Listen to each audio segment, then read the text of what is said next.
So why is the war? Why do we fight? There's one sea, one sky, one earth. So you and I gotta learn to live together. When one hurts, when one needs, we all gotta learn to live together. Peace, make peace, make peace, peace, alright. Isn't it time, brother, stop time?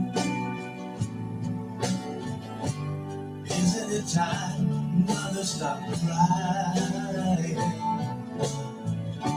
Stop the fighting and the hate. We gotta make peace before it's too late. There's one sea, one sky, one earth. So you and I gotta learn to live together. When one hurts, when one needs, we all gotta learn to live together. Peace, in peace,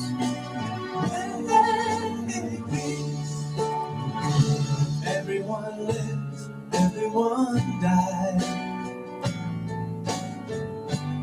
Everyone loves, everyone cries. Round the world we're all alike. So why is the war? Why do we fight? There's one sea, one sky, one earth.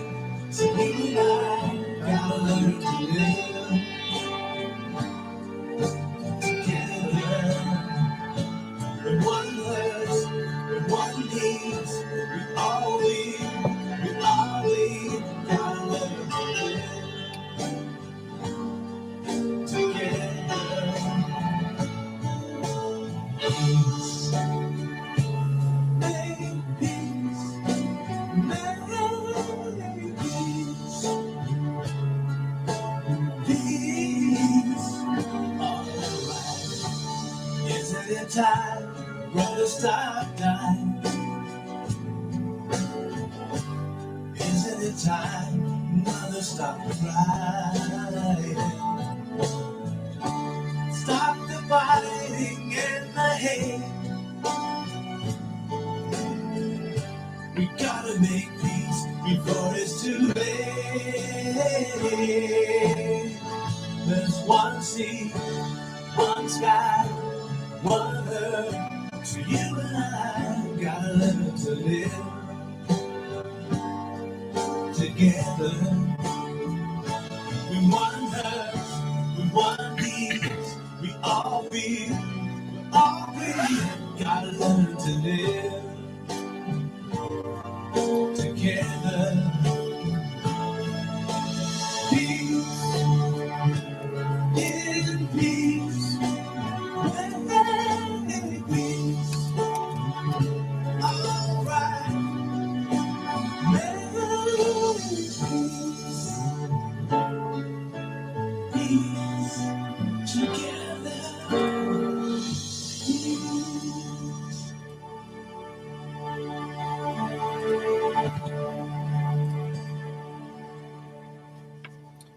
Thank you guys for joining me on Between Two Worlds. I am here in my office, in my studio, and as you see, it's been I was a little bit late, so my apologies. I have so many editorials to talk about, so I guess we call the world news and reviews and what's happening regarding, including predictions. Yeah, it's been interesting. So thank you guys for being part of it. I'm actually in the Facebook chat room as well as YouTube. So if you want to see, find me on YouTube, if you want to go back and forth, I was having so much trouble with my computer, my desktop computer for the longest time. Found out later what it really was. The problem is I guess to say they call them the blank blank blank blank blank blank. Um, oh, for I was cold again. A friend of mine actually is a computer tech, so he took care of all of me. He said, "Oh, drivers, blank." I've been talking about this so much that I think I'm driving myself crazy. It was actually I was missing 5 drivers that didn't have updates in them. I guess it just never wasn't updated or even started. So once we put the drivers through it, it's running smooth. So I'm hoping it's actually the drivers. So we'll see what happens. It's a brand new computer. Okay, brand new computer. Upgraded it. Did it a few months back. Oh, God, 6 months ago or so. Um, Upgraded it. Actually, this computer itself actually is a factory built. It's not something you buy in the store. It's rebuilt right from the bottom up. And I've actually had rebuilt computers from scratch. I would say back in the year 2000, when I started. A friend of mine actually was helping me put one together, and because when you buy a computer back in those years, you just didn't have enough room to put all your audio files because it would just get too full, and then you got to find some space by having to get all these other programs to set it all to hide. Like, it's really real pain in the butt because back then they didn't have those things provided. So having to load the computer fully, um, with I guess say, because most people don't even know about factory built. You can go to contact the company to factory build you a computer, not just from. I'm not talking about games. Games didn't exist back then. I'm talking about actually the factory built computers. You can have so much space, lots of RAM, lots of space for your audio and videos, because if you're putting a lot of audios and videos in, it does take up space, especially if you want to use your C file and D file, including E file. I did CDs and E's, and I fill those. I mean, and basically I have plenty of space because the bigger my computer is now, it's at its best. And then I realized after my cameras were running a little slow, so I had to sync the camera up, and then I bought a new camera that actually has the best mic ever. And it does surround. You can actually tell because in my studio, the camera on my Facebook, for example, it sees up. It can actually look up to the ceiling. So actually, it's full capacity of actually having to fill the whole room. So I have things that I hang from the ceiling, which actually I got one of my caribou horns, where my hat's hung up there with my other items. But anyways, yeah, it's been great. So I've been busy working to get my studio going, get it back to where it was. I mean, I did have a studio before, but when you start upgrading your station, um,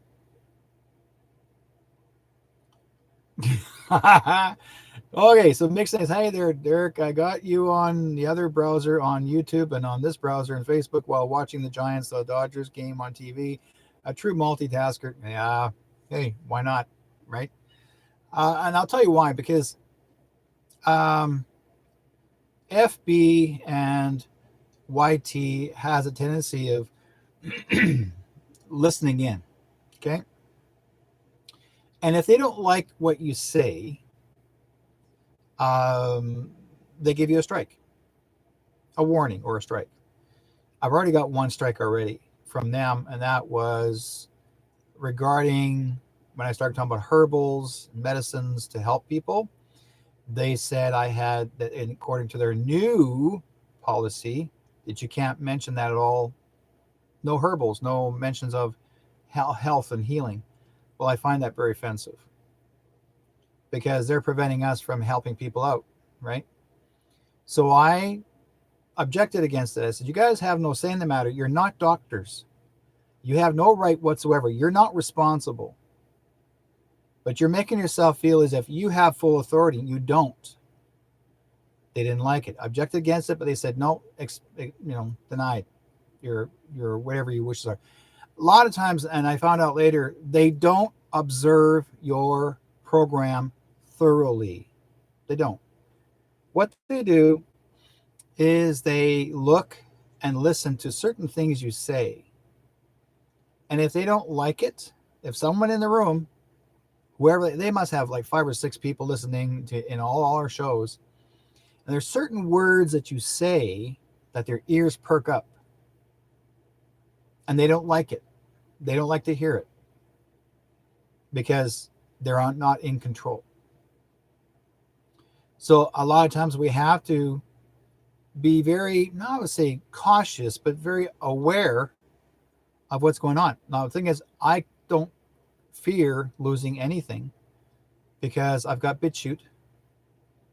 I put this program in through BitChute as well. I've got also Telegram. Telegram is just kicking butt now, right now, for all of us.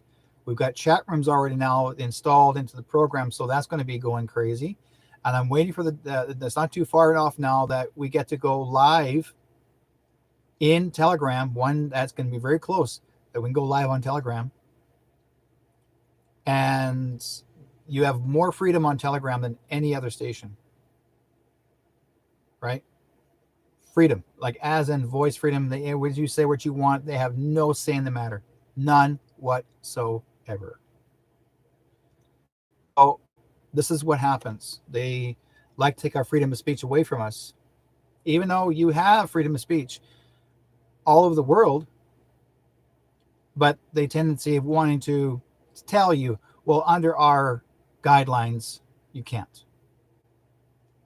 Well, fine. So that's why these last few weeks, every time I'm trying to do a show, suddenly halfway through my show, YT will shut off.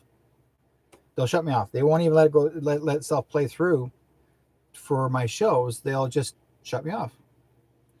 So I didn't get upset. I mean, it catches you off guard, but I always make sure that I do one thing and one thing only, and that is record my program on my cell phone. So if by some chance that it's not working through by any means, whether it's FB or YT or anyone else, I got to record it.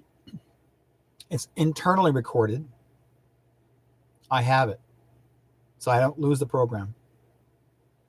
It only happened once to me a couple of years ago where FB shut me right off and made darn sure that I was unable to save my show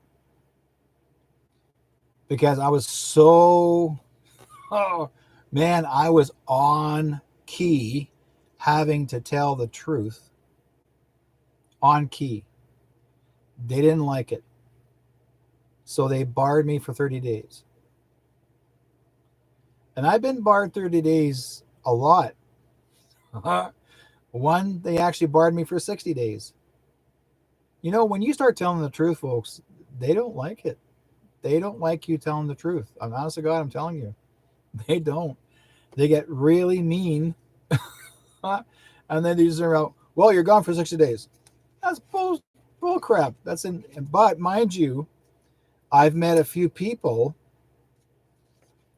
that that have been kicked out permanently, that are truth seekers permanently, and they're not allowed back. And the only way you get back in is if you don't have that location. They can trace it back and say, well, I know who that is. So there is a non-tracking system you can set up, folks, that you can lock them out. They can't find you, can't trace you, and you can still run your own show. That's the thing.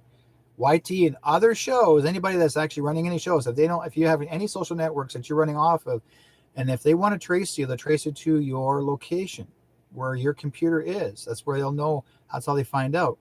That's why so many people are trying to redo pages and restart up and become somebody else, but they can't because FB will eventually catch them or find them, or YT. But what you got to do, there is a program. I talked to my friend, and he said to me that you can lock it out. They can't even trace it. Lock it out. They cannot track your location. That means you can run your show, any kind of show, any page, all you want. They don't like it when they can't find you. but they can't do anything about it either. They're going by your name, not by where you're located. Why should they know your location? That's what the really thing gets me. They're always asking for your address, phone number, a whole 9 yards, if possible. That's what they normally do. But they have no reason whatsoever to track you. They don't. Because then they begin to act like as if they're like the CIA or FBI or some other government corporation. They want to think they can track you down and, well, we're going to find you because you said this. Why do you think the police officers in Australia or New Zealand, when someone goes live in Australia, right now there are people going live and telling the truth on Australia, and the police are going to their homes and they're arresting them now. It wasn't just because a year and a half ago or more than a year and a half ago they're doing that. They're doing it again. They're arresting or going to their homes, people's homes who actually did a Facebook show and did share their opinion about being a truth seeker and sharing their story. And FB didn't like, not FB, but the police don't want you to know what's going on as far as truth seeking is concerned. Now the police come to your door and arrest you and take you to jail. You don't get out in a couple of days. The prime minister and the premier of those countries want you in jail for 3 years because you opened your mouth. They're bullies. You folks, every one of you out there have been electing officials to work for you. To work for you. And yet, they've all become dictators. Every one of them. Every one of them they want to control who we are as a society. There was a fellow in Edmonton that confronted, in Edmonton, in Ontario, confronted one of the politicians who was the mayor of Ontario, confronted him at a dinner outside and on a outdoor patio restaurant, and he confronted him on camera that he didn't like what that mayor had done for months, basically putting people out of business. How dare he sit out in the patio and thinks he's the only man in the room, or the only man, like, I am important. And the guy just called him down. I don't blame him. Called him down, telling me, like, how dare you, what you've done to us, and you sit there and you are gloriously thinking this is okay to sit here and eat your meal and you're happy. And look what the mayor's done to all the people in Ontario. Really? Or even the premier. So these guys come for dinner, or they're having dinner outdoors at the patio, and that man, all he did was he wanted to record it and say, look what you've done.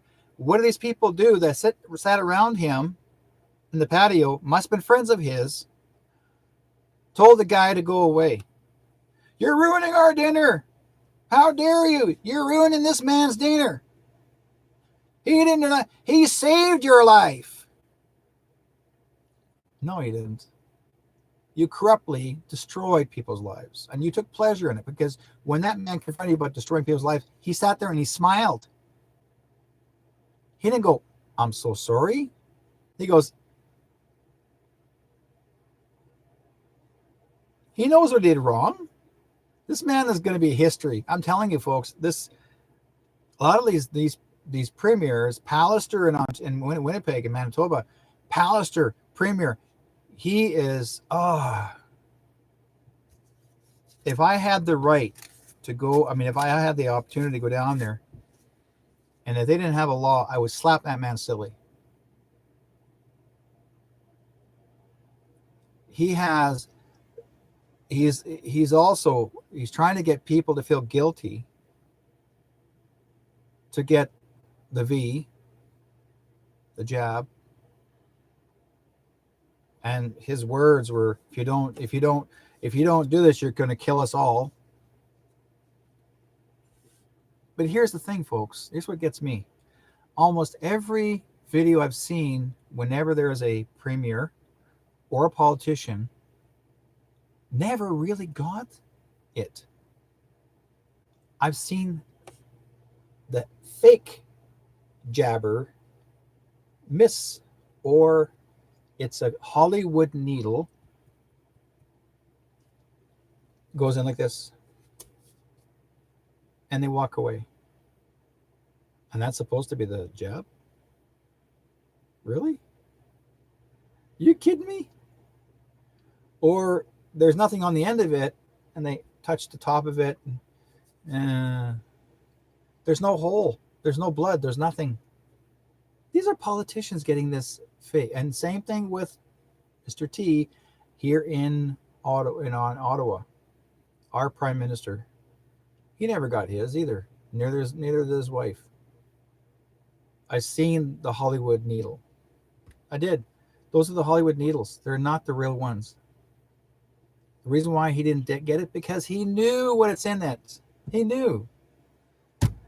You guys should know that by now. Okay. Now, I know there's people in the chat room that are up in Australia, and I just got a story, an editorial. I'm hoping this is correct, but now the premier or the prime minister or whoever she is, this woman represents, she's calling for another lockdown. Oh, we got a few more in the hospital right now. We got to lock the whole country down again. 6 more weeks.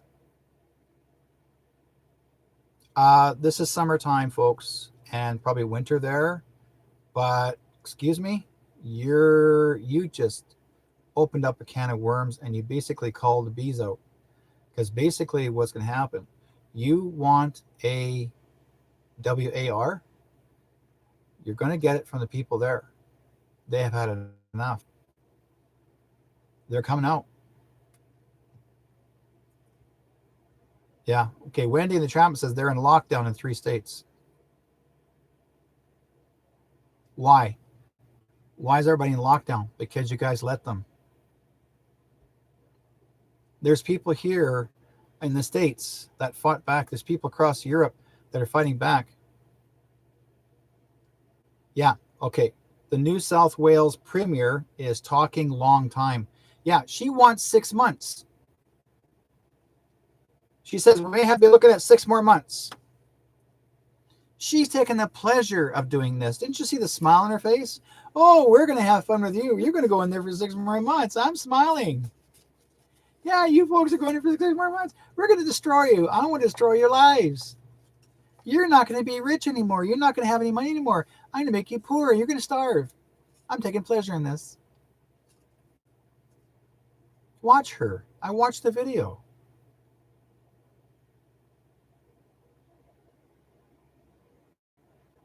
You know what? I will be honest with you guys. Aussies and the Canadians we are all alike. We're so laid back. We apologize so much. We're always saying we're sorry. Oh, we do. We always do. And most people don't stand up for themselves. I don't know what it's something with me, but I got a fire under my rear end, and I'm a fighter. I don't take crap from no one. No one. And no politician is going to tell me how to live my life. Like, we have a few here, even in our area. And I will say this, that there are certain groups of people, they want you to put a fire under your butts. Special Forces group wants you to put a fire under your butts and fight back. If you know what I'm talking about. The people that have been trying to protect you guys for the longest time, they're trying to fight for you, but they want you to also to fight for yourselves and fight with each other, like basically not turn on each other. I'll tell you why. Like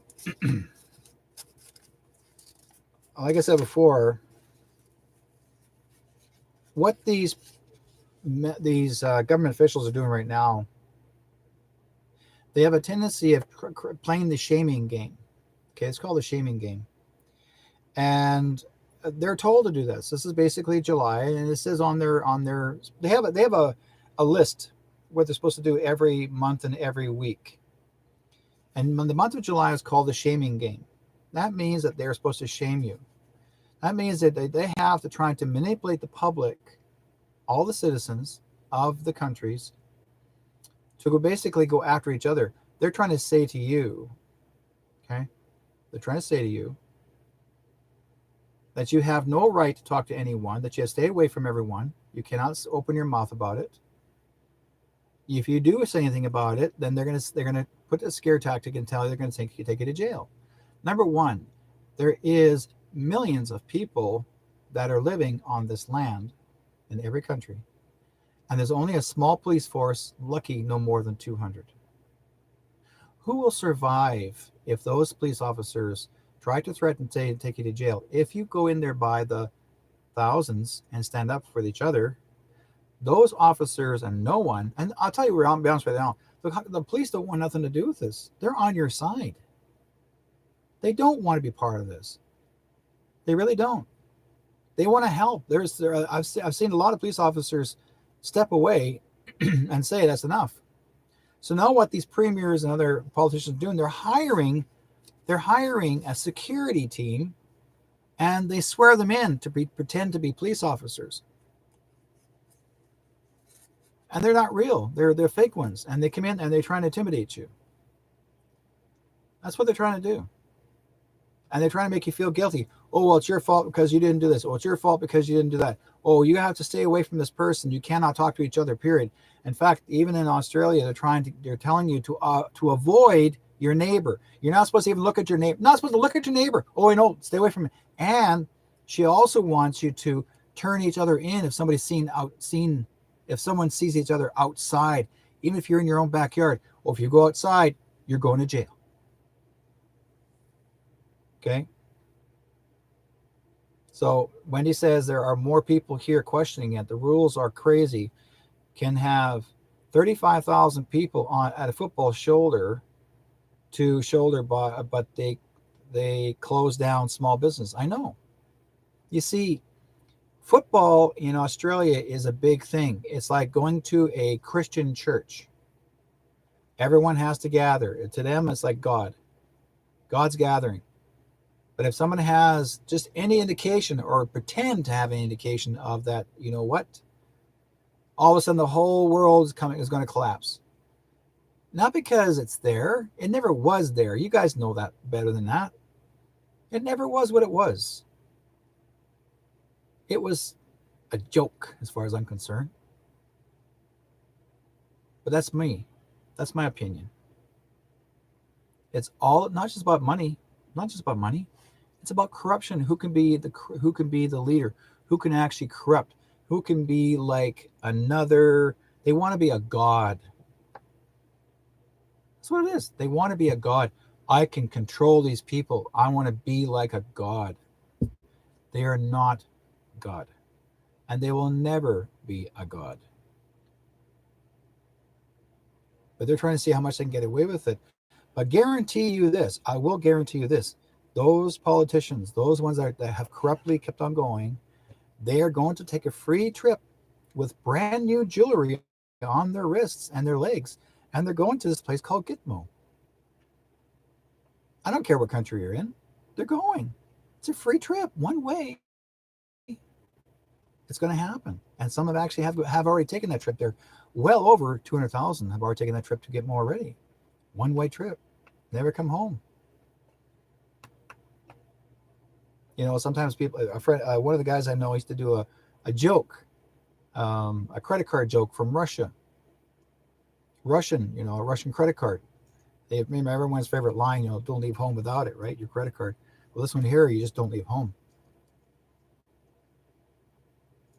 So the thing is that we have to learn to step up like baseball, step up to the plate and fight back.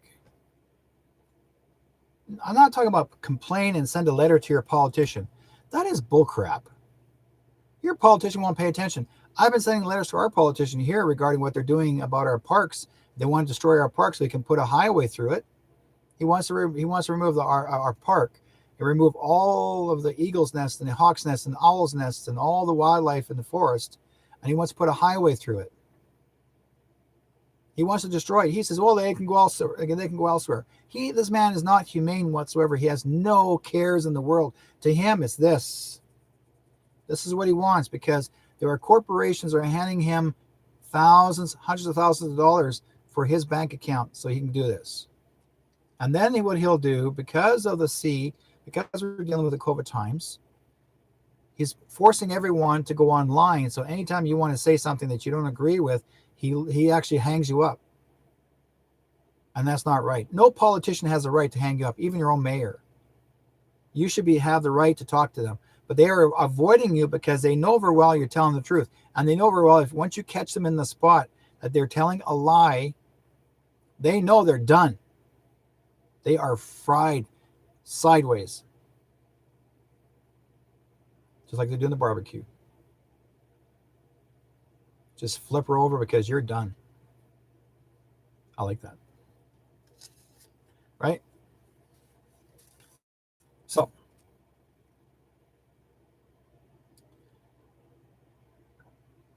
they're actually, your government actually are a bunch of bullies. They are absolute bullies. And yet there's programs, there has been ongoing programs all over the world keep saying, we have this anti-bullying program available. No. It seems to me that the politicians think they have what you call a free pass, like in Monopoly, the free pass, like, oh, I can do what I do, say what I do, and you can't do nothing about it. It's exactly what they're trying to do. They want to control you and tell you how to feel and how not to feel. So, like, I'm not mad. If you guys think I'm mad, I'm not mad. I'm frustrated. This actually is, I'm telling you the stories of what was going on here. And it gets to be monotonous, really. There's too many people out there that are trying to control our way of life, right? Myself, I used to earn a great deal of money, income, because I work in the community as a healer, as a counselor. I travel a lot on our roads. I go from different province to province. I've been doing that for years. I make a great income, but because I care, work in the community. Then when all that's put to a halt, my income is travel. My income is sales of my crafts that I make, not just this guy over here. This guy kept me sane. When I started getting to becoming a puppeteer about 6-7 years ago, and every puppeteer, anybody who wants to get into puppeteering, or anybody gets into, being a comedian, you like to have fun with it. But if you don't think that you're funny enough, you always have something in your hand to play with to keep yourself thinking, how can I create a joke out of something? So you grab a character like this guy here, and you make fun with it. Not fun of it, but make fun with it. And you can make fun with people, but not of people, right? So I've been doing this for the last 6-7 years, and then I decided, during this COVID times, I decided to make my own puppets, and I was making more, and I was being creative. I had these vision, dream, I'll draw it out, and I start making them. Yeah, like Tom, like my bunny suit. I actually, what I had done, I made a rabbit suit. I actually had a rabbit suit. I've had it for, oh my goodness, 15 years, but I wanted to improve it so much because it never had proper feet, and didn't have any feet for it. I just wore running shoes and more of a cover of the fabric over the shoe, and pretty well it just looked like a dumbass rabbit. But I wanted to do some major improvements because the face itself needed some more expressions, and make the belly a little bit better, a little more realistic in one way. I like realism. I like to make realism. And I took the material out of it because there was actually the filler that was in it was very, very heavy. It was like a rubber material. It made you sweat inside so bad, right? Oh, it was horrible. But what I did is I redid the whole suit to the point when I wore it, I used different kind of material, which made it a lot lighter, but also you're cooler inside. I wasn't hot. It was perfectly fine. I wasn't actually in the temperature then that day of Easter was around 80, 85. And I never sweat inside. It was great because I had an air pocket or an opening underneath it. So when the air comes under the mask, it would breathe this way, come in and out. So I was, I was breathing in cool air. So it was coming in and out, no problem, right? I had fun with it. Being on the side of the street, had a sign out there, Happy Easter, right? On my basket. And yet, at the time when I was doing this, our um, Dr. Bonnie Henry, who actually in our province, yeah, in our province, she's our, I don't know what to call her. Anyways, she's our waste of time. But anyway, she was trying to tell everybody on the news and saying, "Oh, we cannot celebrate Easter. We're not allowed to gather together. No dinners. We have to, all have to stay at home." Da da da. Okay. So I decided to do my rabbit suit, go out there for Easter on the side of the road. And basically, a lot of times, too, people pull over, their kids would come out, they want to do a photo op with their bunny, and it's a lot of fun to do because there's a parking lot that I just go walk there and meet up, do a photo op, and then they leave. But yet, Bonnie Henry had the audacity to take her private helicopter, okay, to Vancouver Island, where she lives.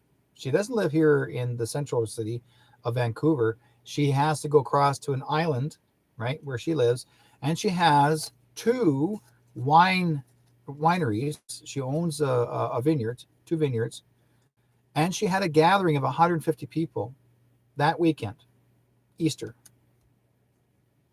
Yeah, folks, she did. She wasn't by herself. She got there, and all those people were sitting there waiting for her. Nobody's wearing a mask. Nobody wore a mask. Neither she never wore a mask on her helicopter. She just walked out, and it was video recorded. The person that was in there, they went there specifically to watch her closely. They video recorded her. She never ever wore a mask even going into her private helicopter. She just got in, flew off to the Vancouver Island, where her winery is, had her little whining weekend. And then she comes back on the news and said, "Oh, we need to do this." Guess what? Bonnie, I'm waiting for them to give you free jewelry as well. That's coming. Because that's what I've heard. Jewelry, it's on its way. And it's not even made by a special name brand, but it is called GITMO. So we'll see. So, I'm serious, guys. This is not a game. This is for real. People, we have been manipulated so much. You know, like I tell people, this V is not as big as you think it is. They made it bigger than it should have been. But this was pre-made years before this was supposed to happen. This is actually was created back in the 1950s. Okay. And that's how long it's been. They've designed this to happen in the 2020. This was all going to happen 2019 and 2020. This is where they want to create what's called the New World Order, the NWO. But that got jiggled. That got, I guess my wife would call it jiggered, because there were special forces that came out there and they decided to make a little trip. And they arrested a few people. And they got from a few people to more people, and even more people, and even more people. And I think, hey, this is interesting. Somebody's just being handcuffed and hauled off somewhere. And it's not a citizen. It's a politician. And then it ended up to the Gitmo, which is a military base, started renovating. And it was getting bigger and bigger. Man, I've never seen something get built so many miles long that it was huge, absolutely huge. And they were running out of space, so they decided to move it to other locations because there's more people being taken down to those locations with special jewelry. I couldn't believe it. It was like, wow. They're just like, and it glittered as they walked away. They glittered. It was like, oh, look at that wonderful sunshine, like just off the sun, right? It's the GITMO is in Cuba. Okay, it's called Guantanamo area.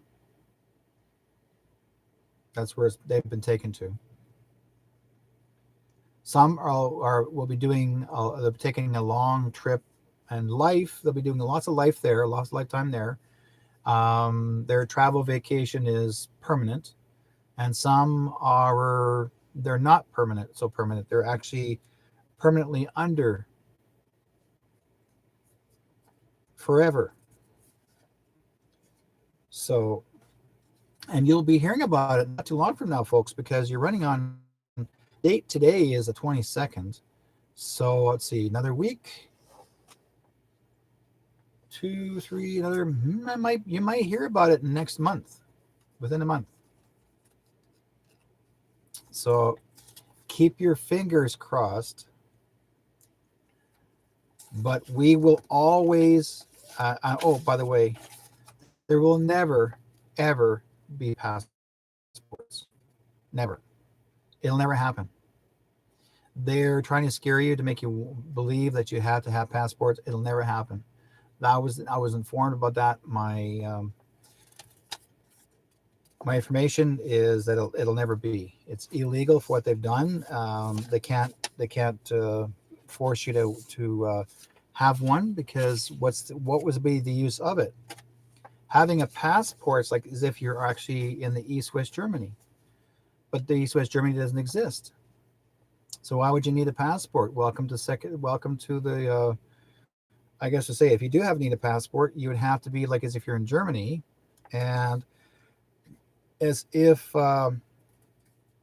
HITLER would that still lived. Basically, that's exactly how they would treat you. Like as if it's the Second World War. Ain't gonna happen. My resources are telling me that there. All it is that right now the deep state has a way of wanting to scare anybody that's what's left of being fearful, right? And if you're still scared and you want to hide, you go right ahead. But guarantee you, folks, once that the real people come forward, there have been thousands and thousands and thousands of lives given for all of you to fight and to destroy these aliens. And they're reptilians. Evil as all can be. Underground.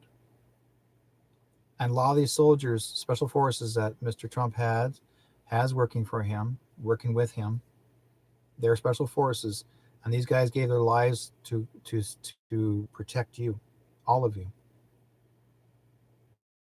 You may not realize, you think this is a joke.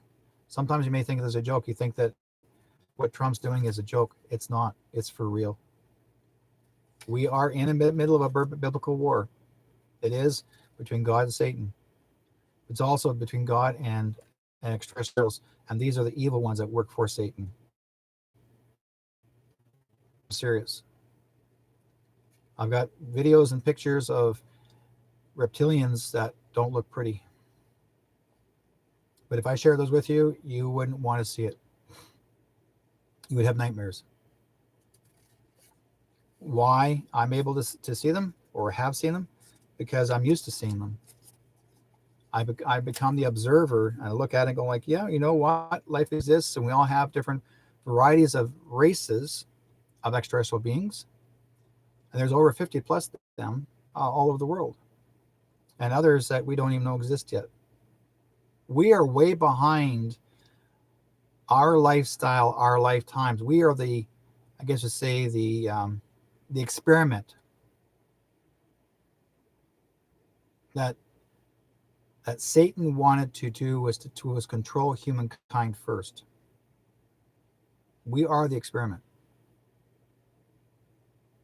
And there were quite a few people actually that gave their lives to follow Satan. Now they paid for it. Others didn't want to give their lives, and they were taken and replaced with clones. And you'll hear all about it later down the road too. So for what I've seen is grotesque. What I've heard, you wouldn't want to hear. I'll love to tell you, but I think in the next month, you'll have to see it to see the truth. You'll have to hear the truth, and you will know the truth. And our PM, he's the original PM is behind bar. Our in country in Canada is actually already behind bars in Gitmo. Yeah, he's actually has a special cell there right now. So the one we have right here right now, this one here, he's actually an actor. Some people call him a clone. He's not the real one. Why do you think he's avoiding people? Why do you think he's avoiding the reporters? Because he cannot speak. He's supposed to not to speak. He can say things behind the mic for what he's told to say, but he's not allowed to say anything more regarding anything. If anybody questions him regarding our freedom of what we want to do or say, because they already know that we are speaking the truth. So we are being avoided. I work in the media too. I do my radio shows in a different way. And I was told to keep my mouth shut, not to talk about it on that show, because they are afraid to be repercussions from the CRTC or anyone else. So I never share that information on my own other radio program, but I can do it freely on this one. I can't, because this is my show, nobody else's, my show. And there are a lot of great people out there that have shared real, true information, absolutely true information. And yet we get idiots that are trying to play the game. Right now, there's people still trying to mislead or distract people and say that we don't know what we're talking about. Oh, you're crazy.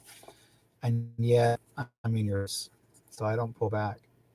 Now, one final thing I want to tell you, or two final things I want to tell you guys, that is before we go into my readings, and that is every Parliament building in Canada has been fenced up. Every Parliament building in Canada has been fenced up. High fences, closed off. You can't see through them. Okay? And the reason why this has been, all their fencing up high, has nothing to do with renovations, folks. Why would every Parliament building, and this is what gets me, every newspaper in every province have all said, oh, we're renovating. We figured while the COVID times, while it's happening, we might as well just renovate the building and then we'll get that started. I did not see any carpenters, no carpenter trucks. I didn't see no builders. All I saw it was UN trucks, UN vans in Ontario. What were they doing there? Well, those aren't really UN trucks. Those are UN vehicles I think they're there to go pick up the kids from underground. Because there are children that were they're called DUMBs, DUMBS, deep underground military bases.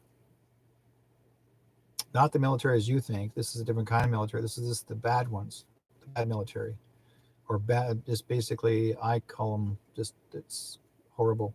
These kids have been trafficked. Basically, this whole thing is all to do with trafficking children. This is what they wanted to do, was to have control of all your kids.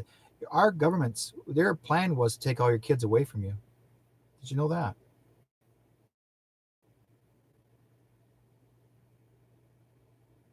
See, it started again.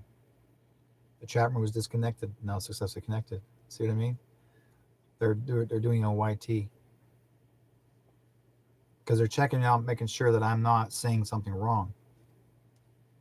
Because they'll say, if they don't like what they hear, they shut it out. So, like I said before, folks, the gates are up high. They're closed off, every Parliament building. And then once they're done cleaning up that area, then the fences come down. That's what happens. So the thing is that every Parliament building was built by the Freemasons. Not one building was built freely by any ordinary common government and say, oh, we're going to put this building up here. It's all Freemason. They built them all. In fact, in Winnipeg is well known for its Freemasonry. Like I told everybody before, one of the rooms in the Winnipeg Parliament building where the Golden Boy is on the roof, on the top of the roof,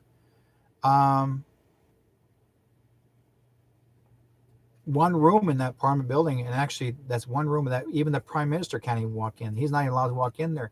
These Freemasons have more power than any government in Canada. Did you know that? A Freemason has more power than any ordinary common government in Canada. Because let's put it this way, why can they not allow a Prime Minister to walk into that one particular room in the Parliament building? Because that's where they do their sacrifices or do their little ceremonies. That's why. But mind you, the PM actually is a Mason, so what's the difference? Anyways, one thing I want to bring up too, a lot of you guys are thinking that the Dulo, okay, is not our leader in Canada. She is. She is truly assigned by Mr. Trump. Trump's been taking care of our country since January of 2021. He's been trying his darndest to help do all the cleanups to make sure our kids are rescued. And that's why they are in control right now, and they're trying to assign us nicer people, better people. That's why this is all a distraction, just for the MSM. Trust me, folks. Don't watch the TV. Leave that part out. That's just they're making up stories. They're told to make up stories, not by us, but they're making up stories because that's what Deep State told them. So anything else that happens that you see, that you truly see, here with your own eyes with me, you're seeing the truth. I don't get misled. I try to look carefully, making sure, because I have so many people that have I'm not gonna say argue, think that they think this woman is dumb, crazy, whatever have you. She is assigned to be in this position. Assigned. She's placed here temporarily. She's not a leader forever. She's only there temporarily to take care of this country, because basically what she's going to be doing, anything that you think Trudeau is going to pass any kind of bills, no way in heaven is he going to be able to do that. None. Okay? Because he's not going to make it to heaven. Trudeau already passed he's already in hell. He's not going to heaven. So like I said before, anything you see on TV that you believe or they want you to believe, don't even listen to that. That's not true. Everything you see on TV as far as news is concerned is all BS. That's all made up stuff. Like I said before, no passports, never going to exist. None whatsoever. Okay? Like I said, you have a new leader here in our country. She's been taking care of us the last 4 or 5 months, maybe more. And she's actually working on bringing people like us to come forward and say, we're going to follow the proper charter and the NUMR Berg code to protect us. Okay? And that's exactly what she's doing right now. A lot of people are going to be scooped up. Okay, so anyways, I want to share that with you. So her name is Dedulo. I forgot her name, all of a sudden, her first name.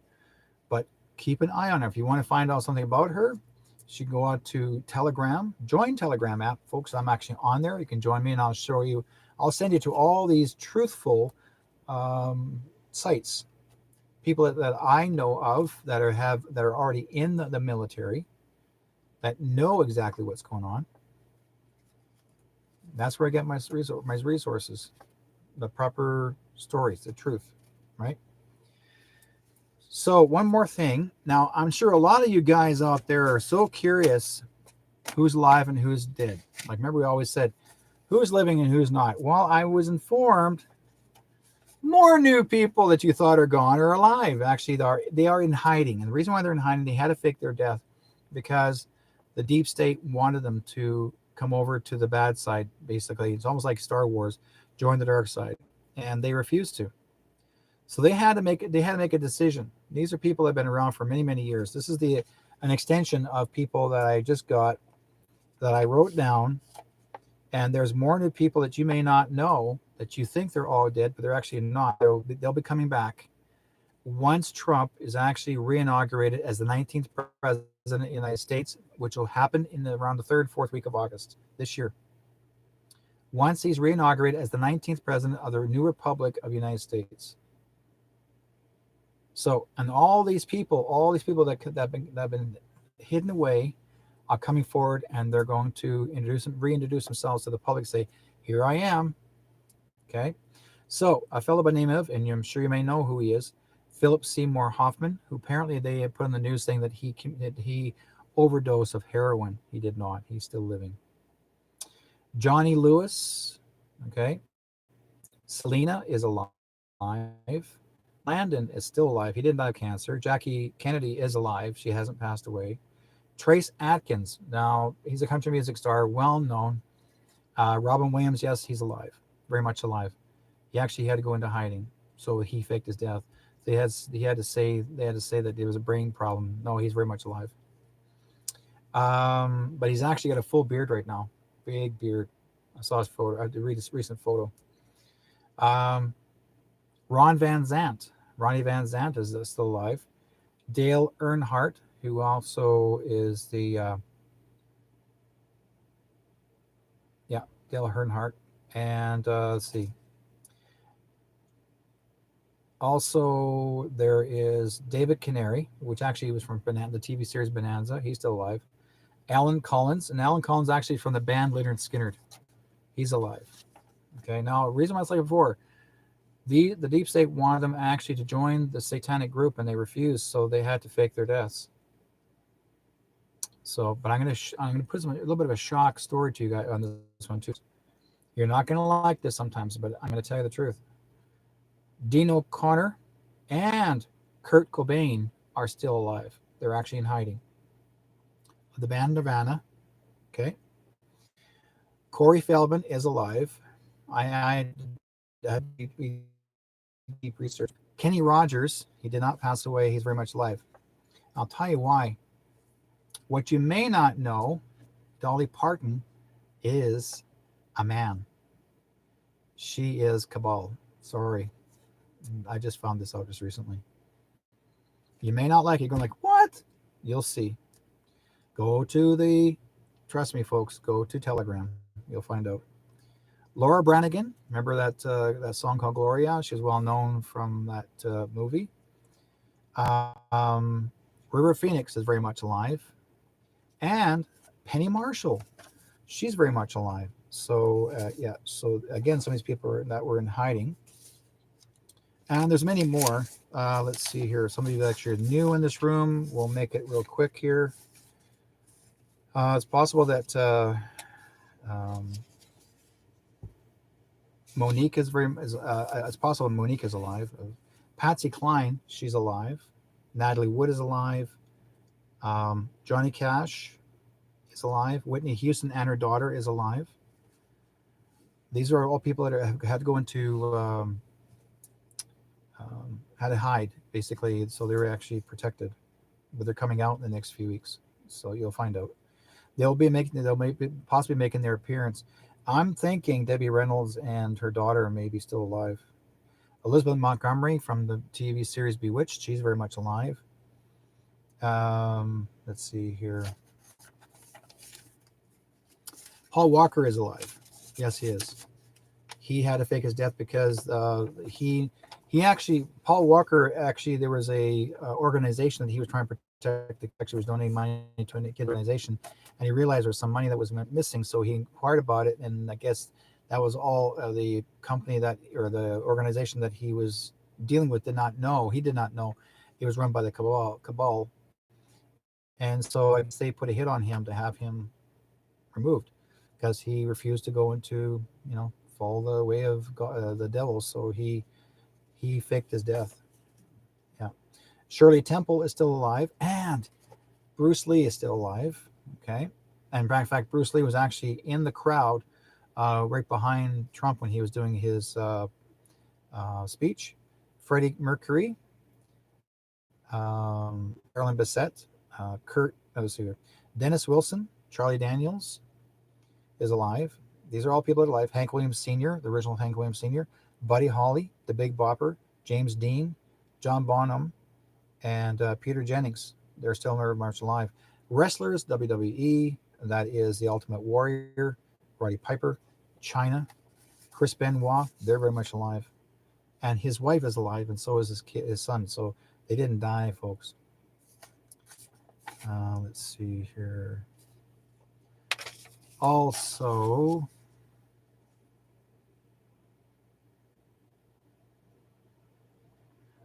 okay, who is this? Katie Schmidt. I'm drawn to give reading to you. Inbox me. No. No, you're not. Done. I fixed you. Anybody that comes into my chat room and said I'm drawn to read you, those are gypsies, folks. Ain't gonna happen. You're done. Okay, I'm watching you guys. um, Mary Schmidt actually is actually not a real Mary Smith. Mary Smith actually is a gypsy. These are people that con you for money, and they'll say, "Oh, you got black magic in your family," and then they'll cost you $5,000. They try to get into our chat rooms, and they know about me. They know who I am. I've dealt with those freaking gypsies myself for years. Let's put it this way. I caused a little tiff with one of the families. I'm not going to mention her name and her family, but I did we did a psychic fair many years ago, and what I did is I did a tour with 8 mediums. We travel all across Canada, every province. But we came back to Vancouver and we did the PNE, the Pacific National Exhibition, and I was one of the mediums that was there, and they were going to assign me next to this woman's table, the gypsy. And I said, no, I don't want to be by her. I want to go back there. Give me that far wall. I don't care. Just put me out there. I don't want to be anywhere near her. Well, what's wrong with that? I said, because I can't stand her, because her family lies through their teeth, and they con people out of thousands of dollars. They're just gypsies. So I told her straight up, and that girl, I guess what she did, she, instead of her taking my advice, she goes and tells the lady that I told her my thoughts. So I didn't realize that she somehow is related by marriage to her. And this woman out loud, the one that I abruptly said I want nothing to do with her, she yelled out loud, "Aren't they over that yet?" So I said to her, I walked up to the woman, I said to her, "Let me tell you something. I can give you, both you and your daughter, a prediction. I said, your daughter can't even read me through a paper bag." I said, "But number 2, you, the mom," I said, "all weekend, you think you're going to get readings? I'm making a prediction. You're not going to get nothing. Nobody's going to come to your table. Nobody's going to come to your booth. Nobody wants to get a reading from you. No matter what you do, how much you decorate your booth, no one's going to come to your booth." And her first response was, "What are you going to do? Spread rumors about me?" No, I'm not going to say a word. I left her. I walked away. I head towards my booth. My booth had just simple. I had my Métis flag hung on the wall. Pull out my table. Put my cloth down. All my little, business cards. It's just simple things. And I was busy all weekend. Absolutely busy all weekend. Then on the Saturday, because it was a Friday, Saturday, and Sunday around lunchtime, she was pacing. This woman, what she did, before I go any further, she decided to go out and rent a complete But there's actually, you can go to these Hollywood rentals. You can buy whatever you want to make your booth look really cool.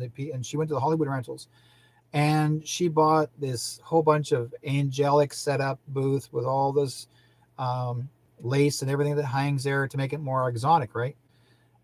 And so anyway, she did all that, set it all up her booth that way, because we all had a 10 by 10 booth, 10 feet by 10 feet. And I'm looking at her like, yeah, right. So I went back to my readings. But by Sunday at 12 o'clock, she was yelling and screaming, I don't know what's going on. I don't understand it. Nobody's coming to my booth. What did he do? But he put a hex on me? And she's staring at me, and I'm looking back at her like, don't look at me. It's not my problem. So in the meantime, about 2 o'clock, she said, no one came into her booth. Not one. She said the word, not one. She packed all her stuff up angrily, yelling, screaming, huffing and puffing. And before she walked out, I said to her, I said, I told you that you mess with my people, I'm coming for you.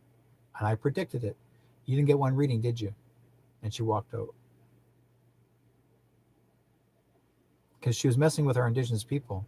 She actually was, her family was conning them out of thousands of dollars, telling them that they actually had curses in their families and black magic. So I'm serious. When I tell people, when I'm so serious about, I know exactly how to work with spirit. Spirit works with me in a very loving way. But if you try to con somebody, one day you're gonna find out who you're dealing with, and you don't wish anything bad onto me, because I'll come after you. I don't have to physically do nothing. God will take care of the rest of it. And that's exactly what it did. He took care of the rest of it, and she learned her lesson. And she never tangled with me since. Not my people. She left them alone. And like I said, I love to help people, but I'm not here to hurt anyone. My job is here to share with all of you here that there's some really wonderful things happening out there in this world. We have a very positive future, every one of us. We will be receiving monies galore in our lives that we haven't had. We don't realize that it's been in our hands since we're born. By the thousands, it's been in our hands since we're born.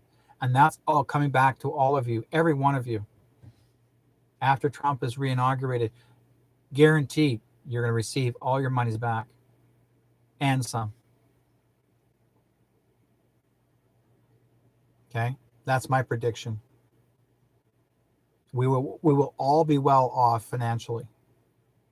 And I ask Spirit over and over again, yes, all of us. No fears about not having any more money in your bank account. Okay?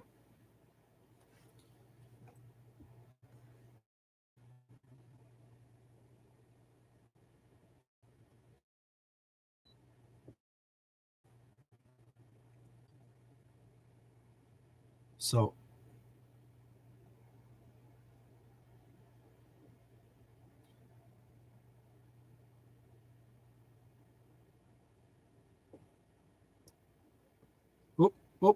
cancel. That was a mistake. Okay. Hope this works right. Good.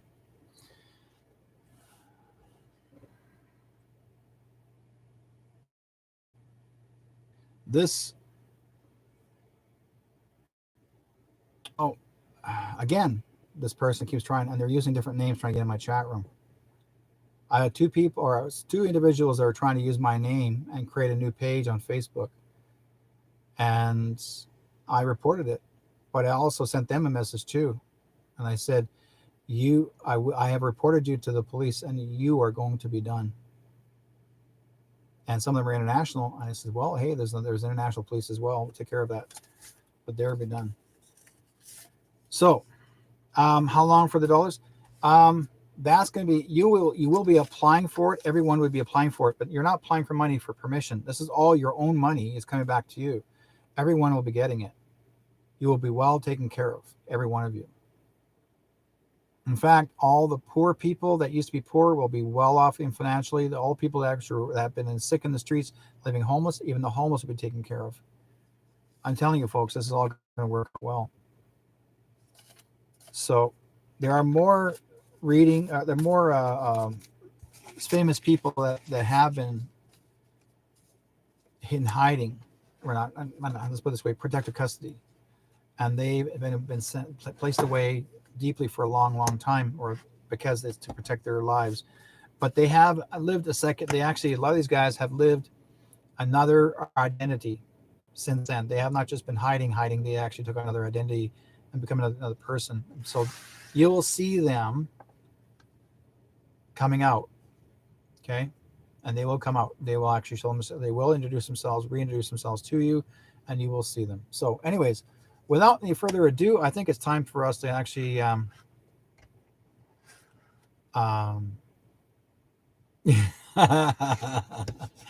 I love Harriet. We are having a meeting on the powwow. Yes, dollar's coming. Yes, that will happen in. You'll be hearing about it. I would say August of August. You'll be hearing all about once Trump is actually reinaugurated as the 19th president, the new republic. Then all that's going to come forward. Trust me. But actually, we'll say this: the word Nasara Jasara has been done already. But again, once Trump is reinaugurated, then you will all begin to receive your income, monies that are owed back to you.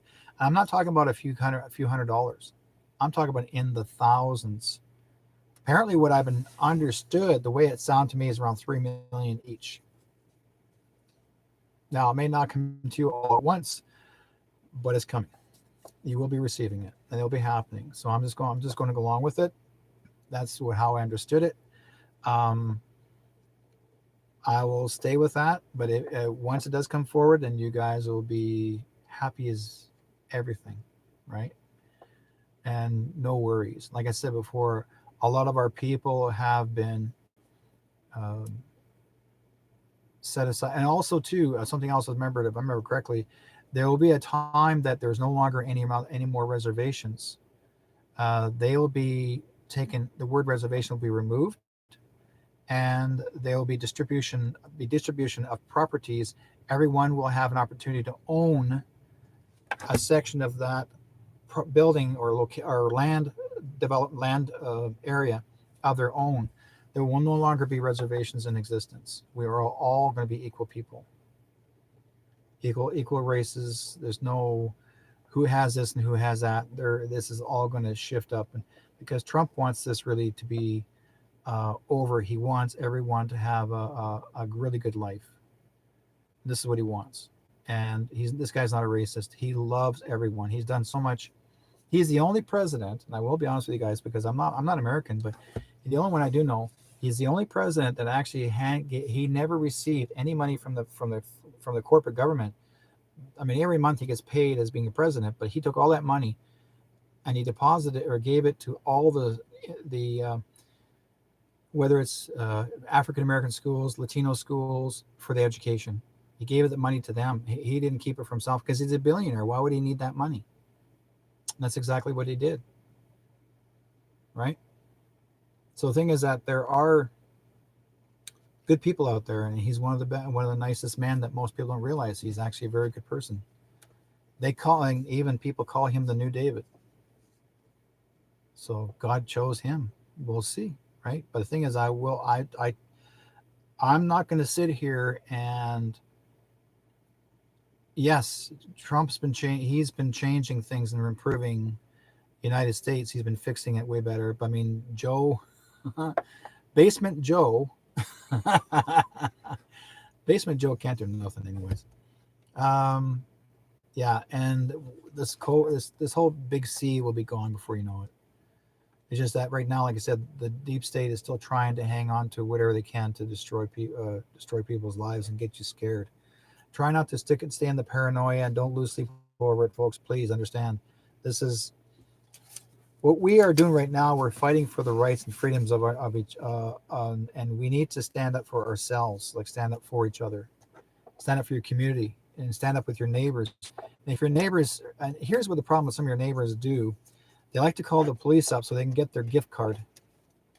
We have a mayor here in Surrey that's giving away $50 gift cards so you can report on your next door neighbor because you have too many people in your house. Yeah, this has been in the Vancouver region.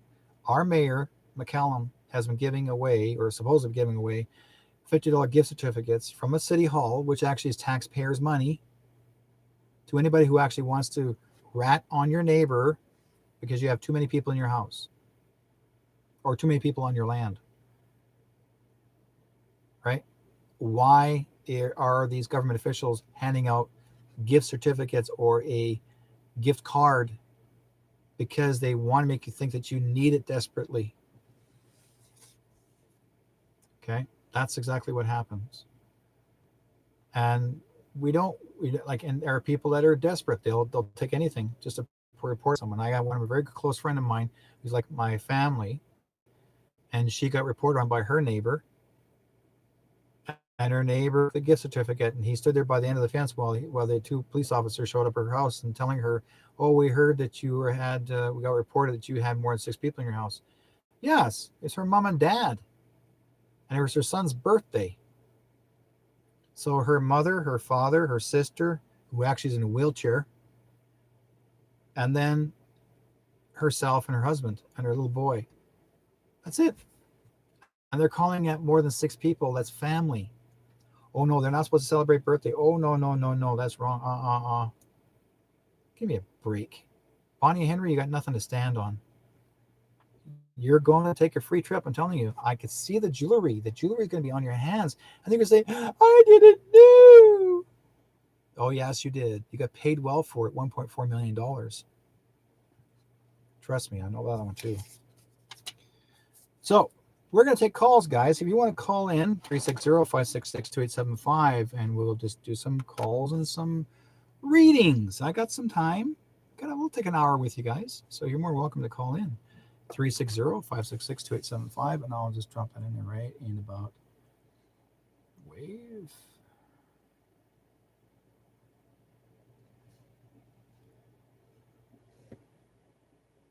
There we go.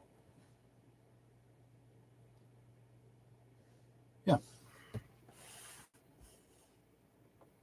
So, what else are we going to talk about? Oh, yeah. While you want to call in,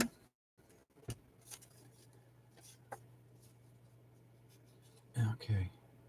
So Wendy says my end keeps freezing. Well, Wendy, get off the icicle. I hope you're not freezing. And I know you're actually in another country. I think you're in another part of the world. We also got one more person's. Oh, I love to tell this. I'm not sure if you guys actually heard this one yet, but I'm going to share this with you. Melania Trump. Oh, here we got a call. Okay, let's get the call in.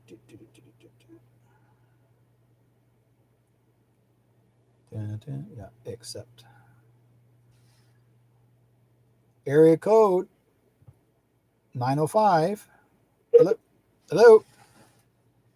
Hello. Hello. How are you? I'm good. Who am I talking to? Thomas Bell. Hey, Thomas. How's it going? It's going good. Oh, good. I'm glad you're well. I'm on your show live, right? Oh, yes, you are. Okay. That's awesome. You know something? You've been a big inspiration and a very, I don't know how to say, inspiration and knowledgeable person in my life. And I look up to you as an elder, even though I'm fucking almost 60. Oh, I appreciate it. No problem. I really like what you do, and I really enjoy your true word. Well, thank you. I try to do my best. I mean, like I tell people, try to encourage them to go to Telegram. If you really want to find out what the truth, it's on Telegram itself. Download the app and go in there and have a look. They asked me for a password. Well, you want to make a password. Like a Friday. Yeah. You make your own password. Okay. Yeah. So, a question: do you have any news regarding my past or my living family or my health? Well, let's talk about your past family. Okay. Okay. Mm-hmm. Okay, here we go. I got a man here that's passed away. He tells me he's your father. Had your dad passed away? My father passed away in the 80s. And supposedly, he told me the last time he saved my life in a car accident. Yeah, yeah. Well, your dad's still around you. He's keeping an eye on and making sure that you are feeling healthy and also to feel like, I'm going to say more inspirational, like even for yourself. Like even though when I'm sharing with you regarding what's going on in this world, but I've also really feel that like we all need to inspire ourselves too for ourselves. You know what I mean? Like when you get outdoors, you want to go outdoors, say, I'm feeling better. I'm going to get better. Yeah, I totally agree with you. I have a picture of my grandfather in front of me who I've never met, and my father and my mom and my favorite dog, which is one of many. And I say hello and talk to them all the time. Yeah. Okay. That's good. Because, I mean, the thing is that that's what he's trying to do, let you know. And he says you'll be here for quite a long time, so not to worry about it. Well, that's funny. That's really good news. Yeah. I'll get to see my grandchildren grow up. Yeah, you'll have that opportunity, no problem. Yeah. Awesome. Yeah. How about the health? Anything about the health I should know? You told me about the neck and went through the whole rigmarole. I went through like 14 sessions. He hasn't called me back. Oh, really? Yeah. Okay. What we'll do for you and I on that one, we can do that as a private call, and we'll have a chat, and I'll assign you to some other people to get a hold of. Yeah, you already did to that neck person. Yeah. The Pacific one. It was around the corner. I went there every time he told me to come. And ever since then, I really don't feel any difference.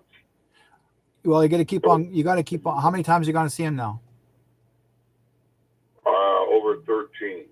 Okay, so you felt you have no difference. Nothing's ever happened yet. I really don't notice it. Maybe my posture's gotten better. That's the beginning. Yeah. Okay. Here's how you find out.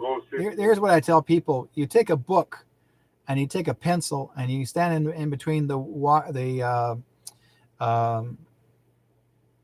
guess say the whatever frame, doorway, and you just put a pencil where you put the book on your head, pencil it above your head or under your head, whatever, to see how tall you are, and then on the average, what you think how tall you're supposed to be. Because I'll tell people this: every time you go see your Nuka chiropractor, the more you are worked on, the taller you become, because they're trying to get your spine straight. Yeah, decompression. Yes.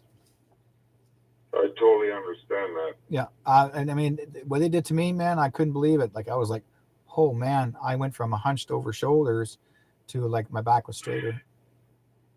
Yeah, I do understand what you're saying, because my posture, like I said earlier, is better. Even my wife noticed. Yeah. So it was a good thing that you told me that, and I appreciate that. Yeah. You're a very good person, and I do care a lot about you and your wife, because she always wants the coffee. Yeah, you like that? Yeah. That's the other show. Yeah. Yeah. So, do you have anything to tell me that I should know, or a heads up? Right now, no. I think you're good. Just having to sit, just enjoy what you're doing, and like I do tell people this too. If by some chance you do hear of the word lockdown, don't worry about it. That means that's the military taking over, and they're just trying to clean up what's left of what's going on underground. Yeah. Okay. Well, I it's so sad about all the children that have been taken from our families. Yes. And that is the most horrific genocide bullshit I've ever had to endure in my life.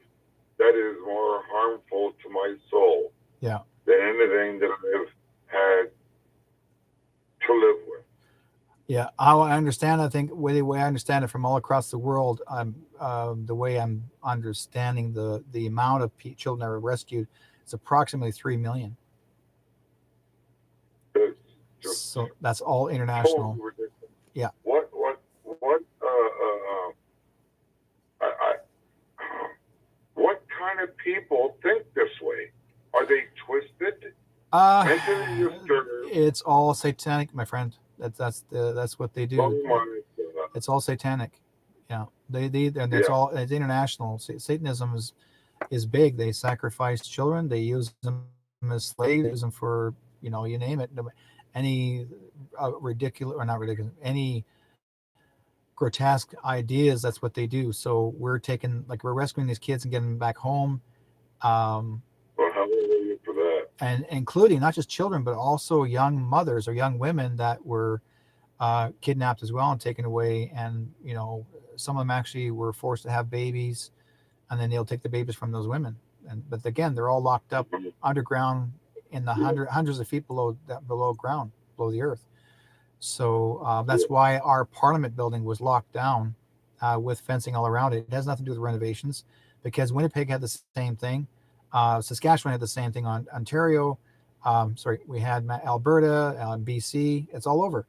Why would they all be done at the same time? So that's exactly what happens. Well, that's good. Yeah, that's very good. Yeah. So I mean, like I said, really you'll be hearing all about that soon. I really appreciate your friendship, and I thank you for everything that you do. Oh, I appreciate it. Thank you so much, Tom. And you have a beautiful night. Thank you. Take care, my friend. God bless you. Bye-bye. Bye now. Okay. Ooh. Okay. 360-566-2875.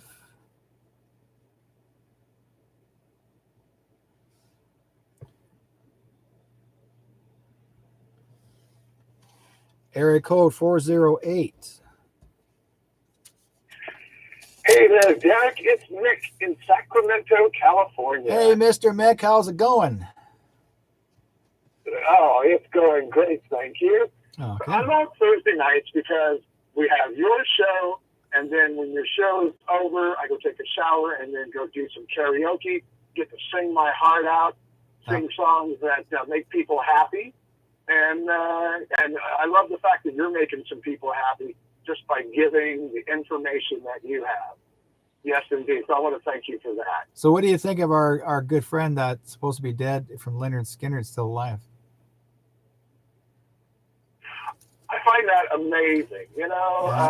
It's going to kind of remind me of the scene in Close Encounters of the Third Kind, when all these people come walking down the ramp. Exactly. And we're like, oh my, there's Captain so-and-so. Yeah. We thought he was missing, and so on. So when everyone comes walking down this etheric ramp, it's going to blow some minds. Yeah. I can't wait to see the rock and rollers and the musicians that come back. It's going to be awesome. You're going to be hearing da da da da da.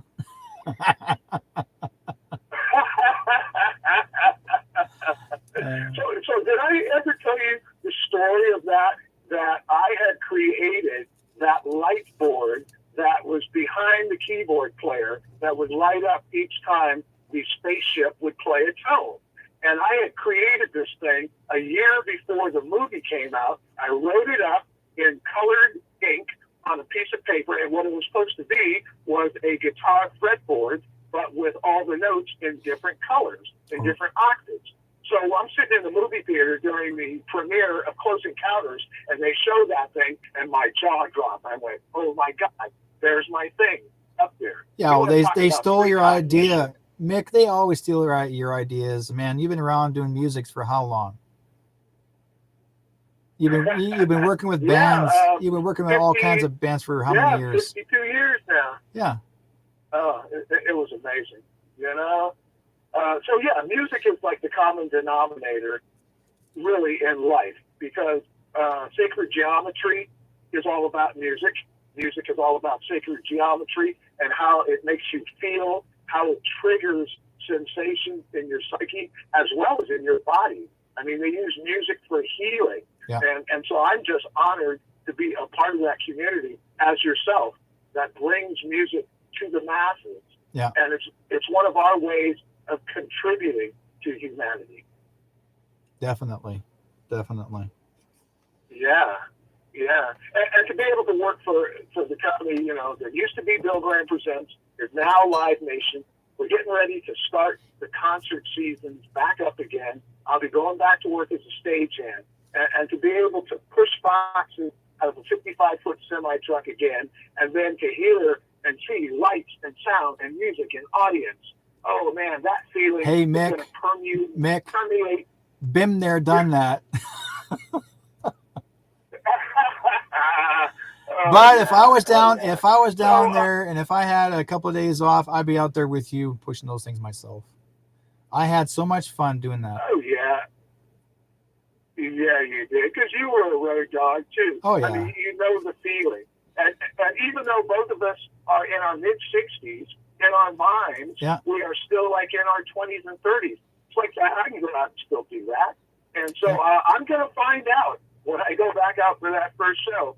My body's going to tell me, dude, yeah, this should be it. Or, no, keep going, you know. Yeah. All right, Derrick. So I have missed you on the air, at least calling in, for the last 3 shows. Oh. The last time I talked to you was on your June 1st show. June 8th, you got cut off. Yes. June 15th, you got cut off again. Yeah. Plus, I had a dead cell phone. Well, not only do I have a fully charged cell phone and a fully functioning Bluetooth earbud set, which gives me a nice clear call, it's so good to be able to just come in. And what I want to do is I want to find out about my friend who passed away while I was doing that 4th of July DJ gig for the block party. My good friend Samuel Begler passed away. Now, Sam had cancer, and he's been fighting it, but it didn't look like death was imminent. And then all of a sudden, the next day, on the 5th, we get the notice, Sam Begler has left the building. And so, you know, Sam was a huge deadhead. He was a cook at the Fillmore. He was one of my band Dog Beaver's biggest fans, fully supportive. And so we're going to do a celebration of life for Sam on August 8th at the Great American Music Hall in San Francisco. Yeah. But I want to check in with Mr. Begler and see how he's doing right now. Samuel Begler. Oh, let's have a look here. Let's see. We got Sammy Begler. Man, are you there?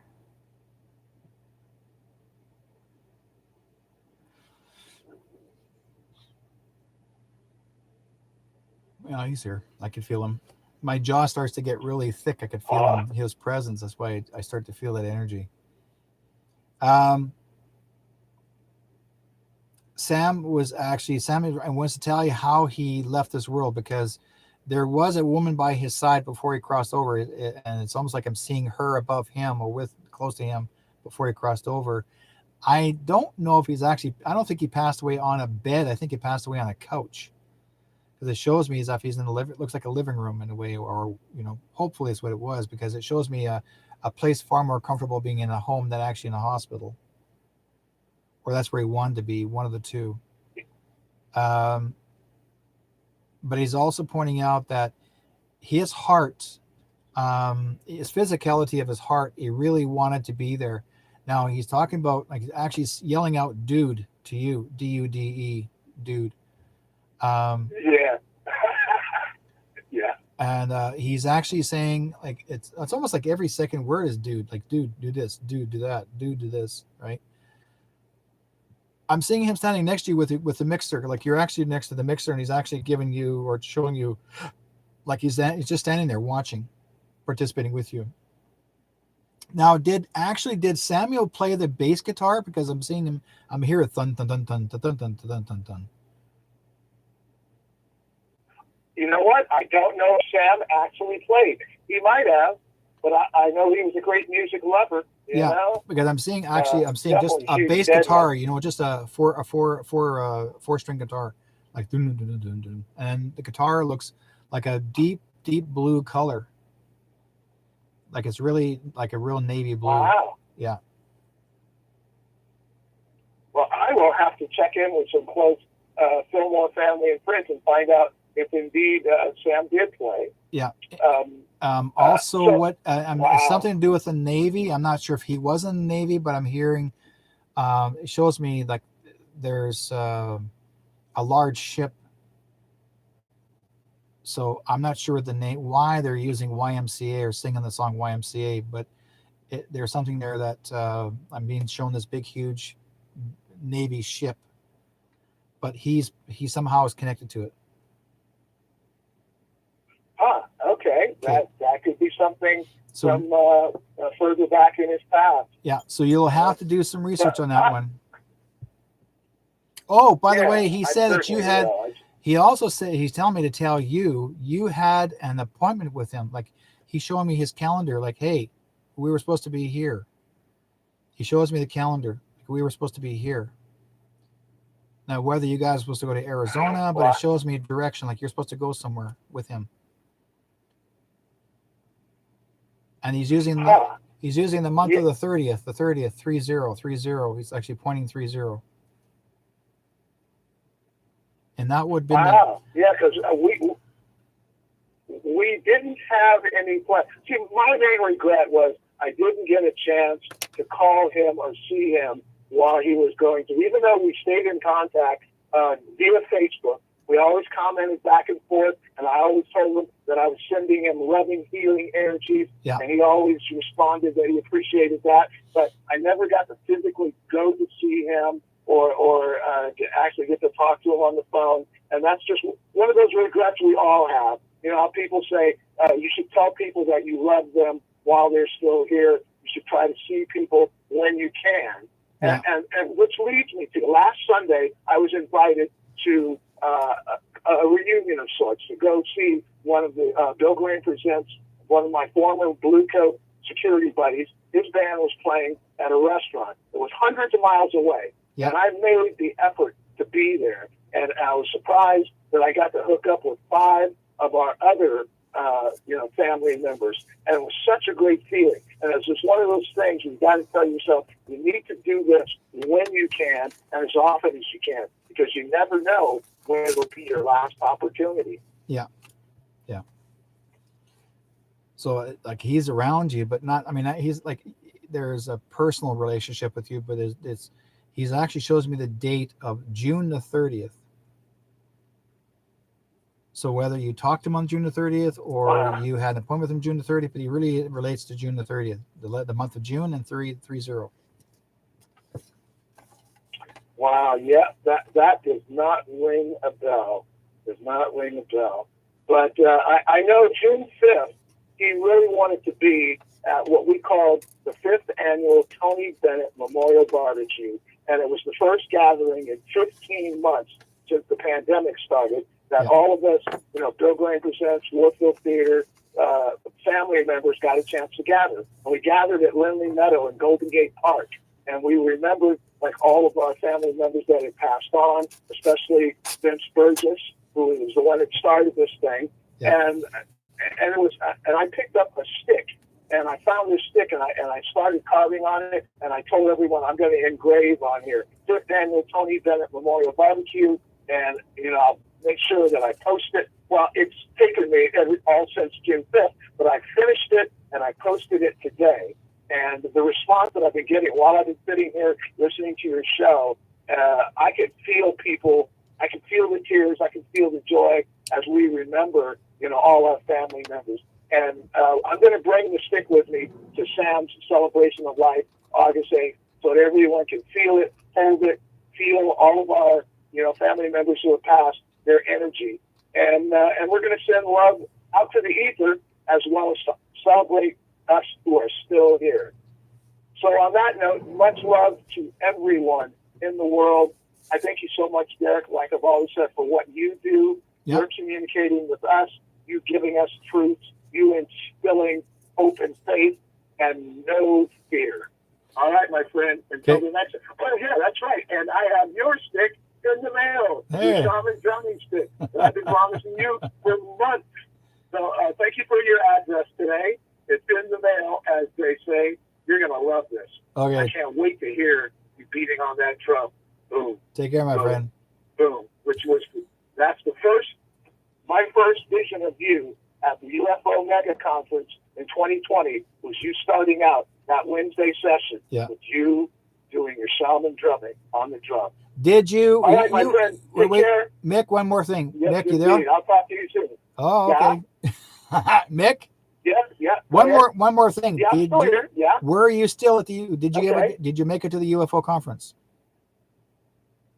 No. Spirit told me not to go there because there was weird energy that I did not need to endure. There you go. So to blow that off. Okay. And so I heeded, and so I did. Yep. I'll be there next year.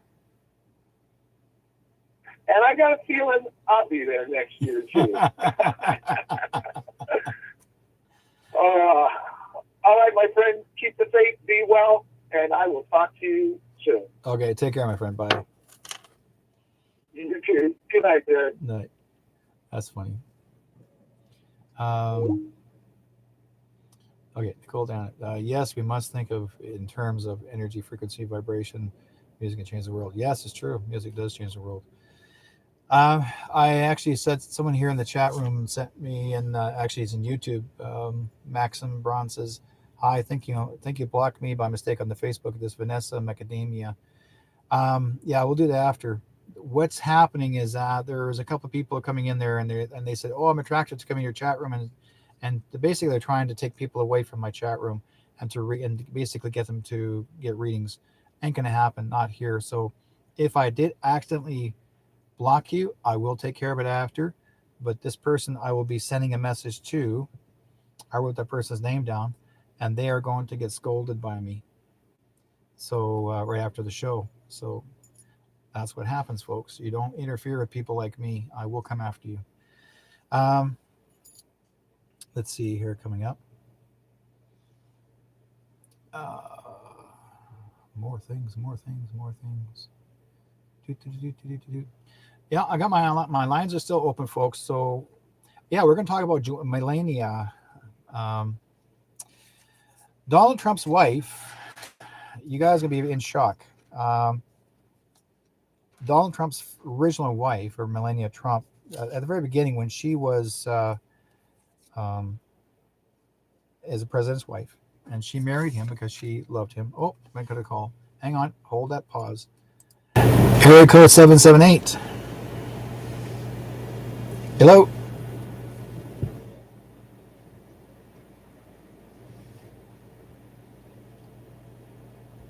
Area code 778.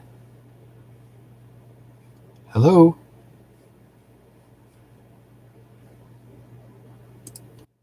Let's try this again. Come on back.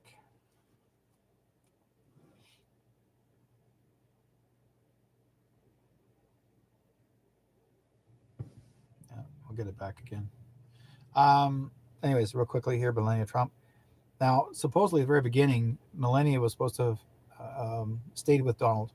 And how I understood it, is that she decided not to be with him at this moment. Oh, good call. Okay, let's see how to do this way. Hello, area code 778. Hi, this is Katie. Hi, Katie. Hi, I can hear you. Can you hear me now? Yes. Good. Where are you calling from? Around Vancouver. Just around Vancouver? Not, no, just kidding. Are you still there? Yeah, I am. Okay. What can I do for you? I was kind of looking for guidance on career-wise. Okay. What is it you want to? What is it you want to do specifically?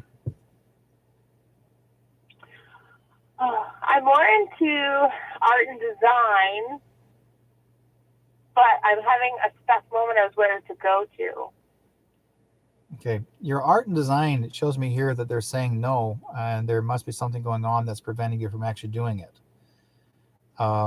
Whether you're, I would say, now, are you going in to do work for somebody else? You want to do for yourself? either or. I've just been learning on myself right now, but if I can. Because I will say this, I'm asking spirit if you should be working for somebody else, or saying no, it's supposed to be you working for yourself. You will have success in this. But I think what you need to do, if you haven't done it yet, is to create a package of some sort, like you know exactly how you're going to create, how you want to create it, and then promoting yourself in the industry of it. Okay, because there's all varieties of where your levels are, and you'll be better at, because I'm being shown here a strong connection that you will be very successful on your own, being independent owner. But if you work for somebody else, they're saying it's going to be difficult because they're going to try and take your ideas and claim it their own. Yeah, kind of what I'm going through now. Okay, so yeah, you got to focus on, you got to create your own intuitive way, your own creativeness of what you can do. Okay, I don't know exactly what you want to do, but I will say this, that it is going to be hugely successful, because the longer I talk to you about this, the stronger the pendulum is going. Like it's just swinging like crazy. And that shows me here that it's going to go nothing but create. Like you're going to say, oh my God, I can't believe I'm so busy, I can't keep up with my own business. Okay. Yeah. So I'm going to point out this to you. Don't panic. Just make it happen. Most people will always worry. Well, what if I get too busy? Don't worry. You set it up. And I tell people this, always do. Your company is quality, not quantity. Quality, not quantity. You understand?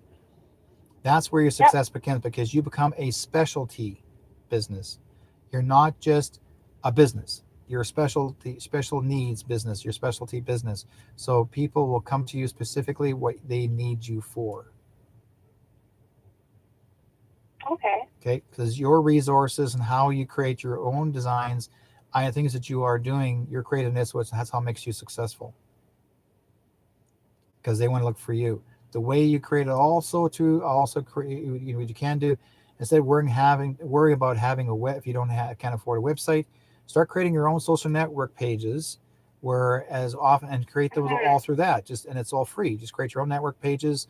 Any photography work you can do, some video promotions of yourself, do it on YT, YouTube. You can do it on Facebook. You name it.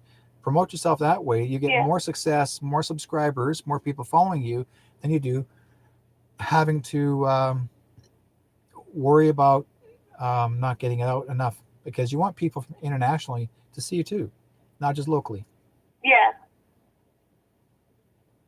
Okay. That make sense? Yeah. Okay. So I think you'll be fine. All right. Make it happen. Right. Make it happen. I'll try. I will. Okay. There you go. Okay. Thank you so much. You're welcome. Take care. Take care. Thank you. Bye-bye. Bye. Okay. That was cool. Very strong energy with her. Simone in the chat room. Hi, my dear. Nice to see you. Now she's up in Nevada. That's Nevada. We have 2 Nevadas. Hey, Las Vegas. Viva. Michelle's in the chat room. Thank you, guys. Okay, Maxim and M. Dragamont, Marty Clark. Let's see here. Area code 780. Hello. Derrick. Yes, it's me. Hi. Vivian. Hi, Vivian. How's it going?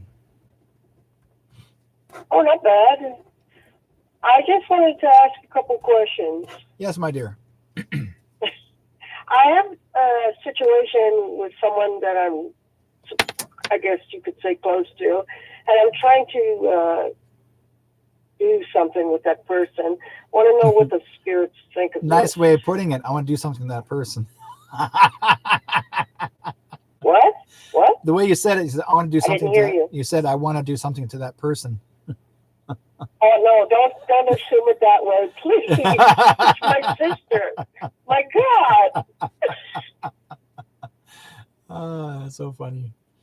Okay, so you're dealing with you're dealing with your sister. Yeah. Okay. So what do you want to do? You want to find out what you can do to help them out, or not, or ask them not to interfere with your life? I'm trying to figure out the right words to use here. She needs help with something, personality-wise, and I'm not sure how to confront that. Yeah. Well, that's very common. It's a big, big problem. It's a big, dangerous problem. Yeah. I would say your best bet is to. Well, sometimes some people say you can be really discreet, very direct, or you can just back up and not say anything. I would say, because your sister's like yourself, both are confrontational, it would end up putting itself into a bit of a tiff. So I would say you're best off to, the lesser you say anything to her, the easier it is for you to walk away from any not lockdown, more of a, you don't want to do any knockdown sort of relationship. You want to let her do her ranting and then leave it as it is. Right? The more you hang on to it, then you put yourself in that place, and you think that you should feel responsible, and you should not. No. I've been dedicating myself to trying to help her since 2012, putting together her little jigsaw puzzle pieces, and then I figured something out last month and about what happened to her mentally, or her brain. Yeah. It's not that she's insane or crazy. She's got a personality disorder. That's what I'm pointing out, because you won't be able to. Pardon me? You will not be able to sort it out. That's gonna be really hard to do. You won't be able to sort it out. I'm being told this. You will not be able to sort it out. She has to figure this out for herself. These type of people never figure it out for themselves. They have to be confronted pretty by a whole family or something. Yeah. I mean, I've got relatives that, I want to say something and then go like, no, Derrick, bite your tongue. It's always like you just have to step back and let them step on their own stuff until they figure it out for themselves. Yeah. Yeah. You can say things dearly, but you don't want to create any open wounds. Right? And there are some that are willing to listen, but I don't think your sister will be willing to listen to that. Thanks. Okay. Yeah. Sorry. So I shouldn't. I think what I've already said about a week or two ago is, well, it's more like a month now, is probably all I should say. Yeah. I stopped having a lot of communication with her all of a sudden because my son told me the truth about something, and something how horrible that she said to my daughter-in-law, and I didn't know this until a month ago. Yeah, that's what I'm saying. For you to bite the bullet and just she walk just away. got scared. Yeah. She got scared, probably because I know more about her than anybody else. Yes. But I'm not the type of person that's going to use that against them, No. Okay, so the other thing is,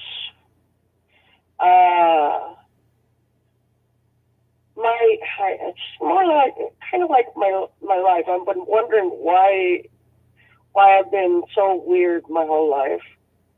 I want to know why things are so freaked out. I want to know what the spirits think about this. We're all like that. Every one of us are weird in our own ways. There's nothing wrong with that at all. That's how that's how we're raised, how we see ourselves, how we,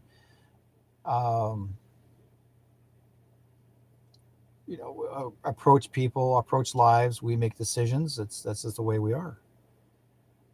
There's nothing weird about you.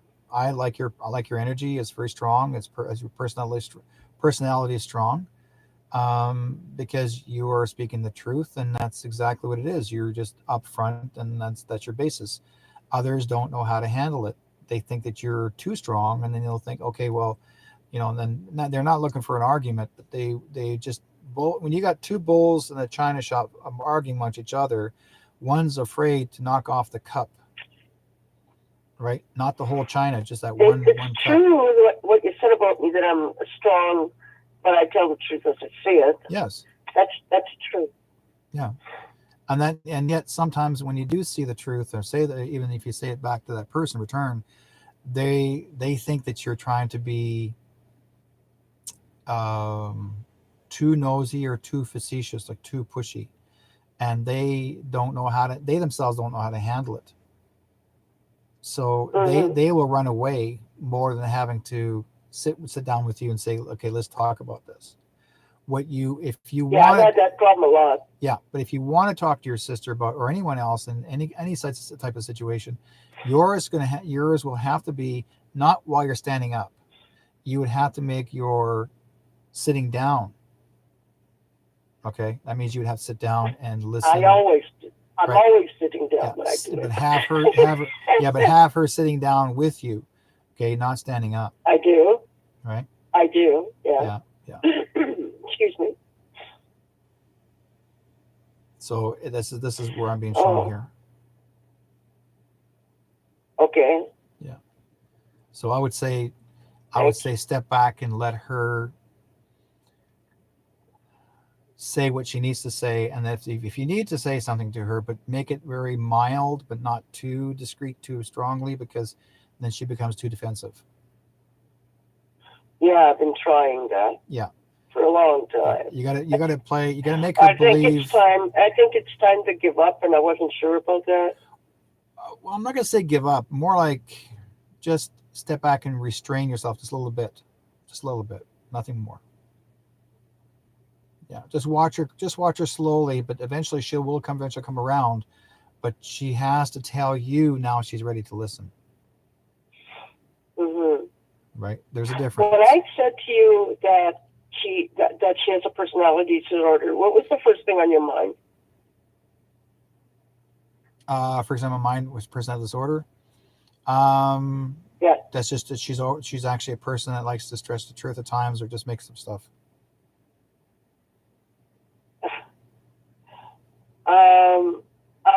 I meant that if he knew what exact title I was talking about. Which? I was wondering if you had an idea of an exact title of the personality disorder that I was talking about. He did. Yeah. Well, I don't want to go too deep into this during this program. If I had to, I would talk to you personally, on the phone, privately. Yeah. Mhm. Yeah. Okay, Derrick. To go. Okay. Let someone else call if there's enough time. Oh, there is enough time. It's my time. Okay, Derrick. Okay. Thank you. Okay, you take care, my dear. Bye-bye. Bye-bye. Bye.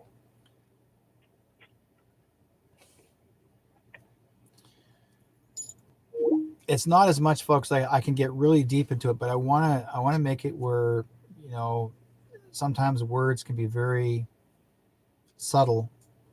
I know where she's coming from. I understand those situations, but sometimes I have to. If Spirit says to me, pull back a little bit and wait, and then talk to them privately, then you'll know. Then they'll exactly know what to do. I don't want to bring in something that could be too personal, that can make them not feel comfortable enough. And again, some people do prefer some privacy, not the whole world to know everything. So I try to give as much simplistic answers until I talk to them personally. Then they can call me, no problem, and I can say, okay, here's what I think needs to be fixed. So because you're more of a face-to-face person, that's how I work it, right? CJ is asking for where do your sources come from? What sources are you talking about, my friend? Sources of what? Okay. If you're saying sources from Spirit, that's from Spirit. It's not my sources, but not just me personally. But if you're asking somebody else regarding something else, I have my sources. Okay. Let's see, who else we got here? Spirits. I've been doing this for 36 plus years professionally. So spirits work with me all the time. I work in the God light. So some people call them angels, some people, you name it, those are all the ones I work with. So, from what? Spirits from what? From the spirit world. That's what I do. So, if this is a question and answer, ask me. Call in. If you're what spirits? Are you here to judge?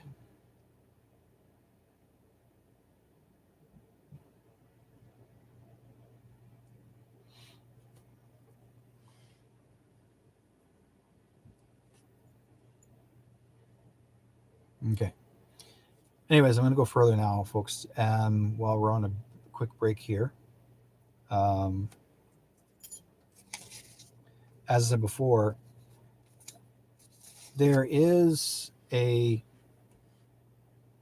photograph that I've seen, and the words are out there.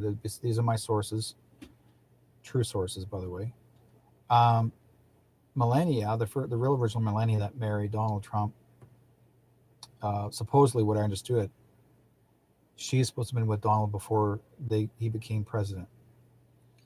Something happened. Apparently, what was spoken that she decided she didn't like the idea of she didn't like the idea of him being a president of the United States. She would prefer him just being the billionaire, that sort of thing. So there was a deal that was made between both him and her, but at the time there was another woman who actually is the true mother of Donald Trump, which everybody thinks Melania is the true mother of the young boy, or the young boy, and which is his youngest son. But Melania is not the true mother of this son. There was another woman before Donald that Donald was in love with, and they had a baby together. This is before he wasn't married to anybody then, but he was also protecting her. He's been protecting her since I would say since the mid-90s. He helped her hide and supposedly what happened was that she had to fake her death because, it's Barron, thank you. Barron Trump, which is the boy. The true mother that had to go who actually just accepted the role of playing Melania.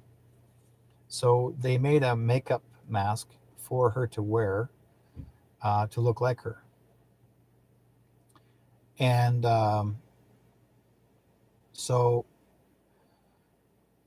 what they did is this woman here has been in the royal family for a long time, and she, who you may not understand, but Diana, Princess Diana, is actually the true mother of Barron Trump. So she took the role as Melania, number 2, and so she's wearing the mask to support Donald Trump. So you'll find all that out, and it's in a special website that I was shown, and they're allowing this to be shared. So you will see that Princess Diana, and she actually, what I understand, is she was actually wearing a Navy uniform. So I think she was in the Navy all this time when she was hiding away with since her passing. So, and Diana actually will also be part of the re-inauguration. She'll be there as well. So will Michael Jackson. So will Elvis Presley. We will be there. Also, my goodness, how many singers? A lot of singers that were actually supposed to have died actually will be there. Patsy Cline. And they're all coming forward. So, like I said before, this next month is going to be one of the most exciting months ever. I'm so looking forward to it. Absolutely looking forward to it. So, let's see here. Barron Trump. So Baron actually is the son of Diana, Princess Diana, not Melania. Melania didn't want to go anymore into this. So there was a deal made between both him and her. So she played. So what Diana had done, Diana played the role as the role of Melania. So you'll be seeing this coming forward the next few weeks. So when I seen that, I went, no way. And I was like, yes, right. So let's see here. Catherine in the chat room says, missed your show last couple of weeks. My daughter's father passed on Father's Day. Said he had a heart attack. Had the jab a few weeks prior without my knowledge. He was given a clean bill of health. Yeah, I'm sorry to hear your loss and her loss. That's what the jabs do. And it slows the heart down. It causes brain fog. There are side effects to it, folks. I'm serious. Not kidding you. And it also has the big C19 in it. That's been proven. So what I understood, that's what I'm understanding. This is what's in. So they're that's why they're trying to. Yeah, here's what gets me.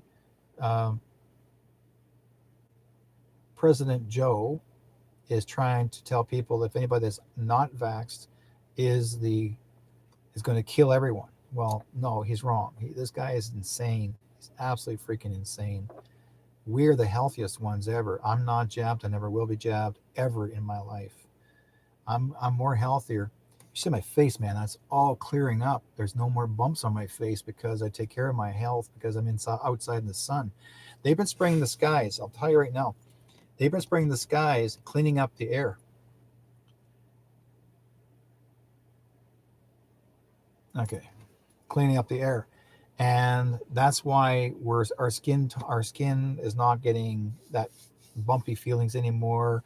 You can breathe it better because Trump himself has got a special group of people that actually are environmentally cleaning up our oxygen that we can breathe easier. And very little amount of people are actually having oxygen issues.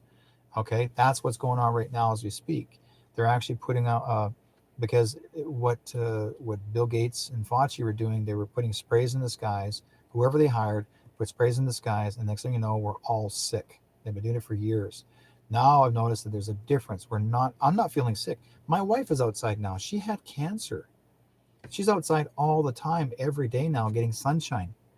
And she's looking better and better and better. She had blood cancer. She shouldn't have survived. But because we cured her, and I will say that word, we did. Traditional medicine. Traditional. It did. My wife is alive, very happily alive. Now, CJ is saying, you never told me where your spirits come from, what type of spirit is telling you. I have many spirits, but when I work with, the original person I work with, his name is White Bear. And he is a Lakota chief. I've had White Bear in my life since I was a little boy growing up. And then through the years, I've got more beings I've been working with for the years since then. Nicole says, I agree. Get outside and breathe that good life force energy. Thank you, Nicole. That's exactly what happens, folks. You go outside, you're getting real breath of air. You're not suffering. You're not suffocating. I used to have bronchial asthma every year, right? I used to have bronchial asthma every year where I lose my voice for 2 or 3 days.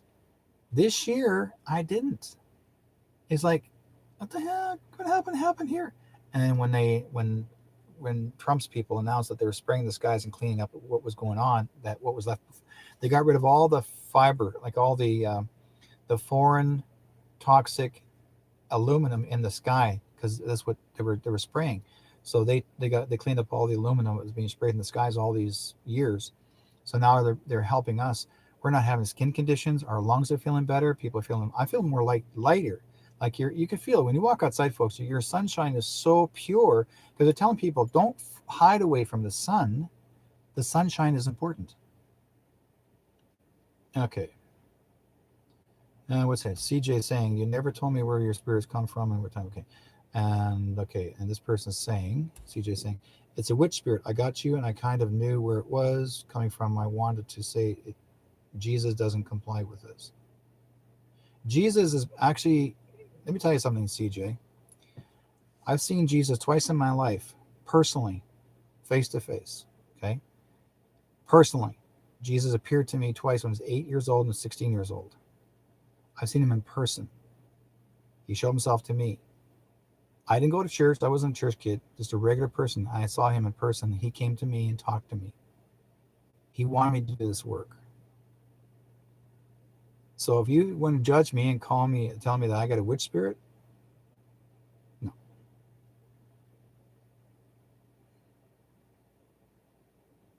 So have I, and plus more, you can't even go there with me right now. Then why are you in my chat room?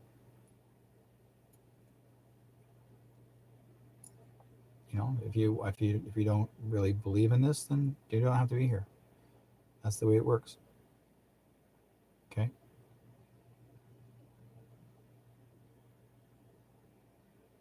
Why won't you want to save people while you're sitting here talking about nonsense? Let me tell you something, CJ. I have saved more people in this world than you think. Well, guess what, CJ? You're done. Okay. If you want to be a jerk, you're finished. There are people that come in here and they like to come in the chat room and they want to cause trouble. And if you tell me I'm doing nonsense, you're done. That's the way it works. I did. CJ's gone. He's blocked. All they want to do is do this. If I gave him a real reading, if I gave him a spirit reading, a message, he would still sit there and go like, "You're a witch. You're a witch." And this is someone here who likes to go off the mouth and just like this all the time. So, yeah, I know you're right. Like spirits do come from heaven, and you'll see what CJ is all about. I already know what spirits come from, and I've dealt with 4 near-death experiences. I've seen Jesus twice in my life, and I know who I am. But I don't mind being questioned. I really don't. I don't mind at all. But when you tell me this is nonsense, then why are you here? I've done this for 36 years. The CJ is a young person that doesn't even know what the heck's going on in their life. And all they want to do is mouth off in the chat room. They want to find people like me and just do this. Nothing more, nothing less. Okay? And in my work, like I said before, I've traveled many places. I've done many things to work with people all over the world. Wherever I'm able to go, I go, right? And I work with so many people. And let me share something with you folks. I had a very good friend of mine. His name was Ron Bard. And Ron was actually very famous in China and very famous in Japan. They used to call him the super psychic. Ron was based out of New York City.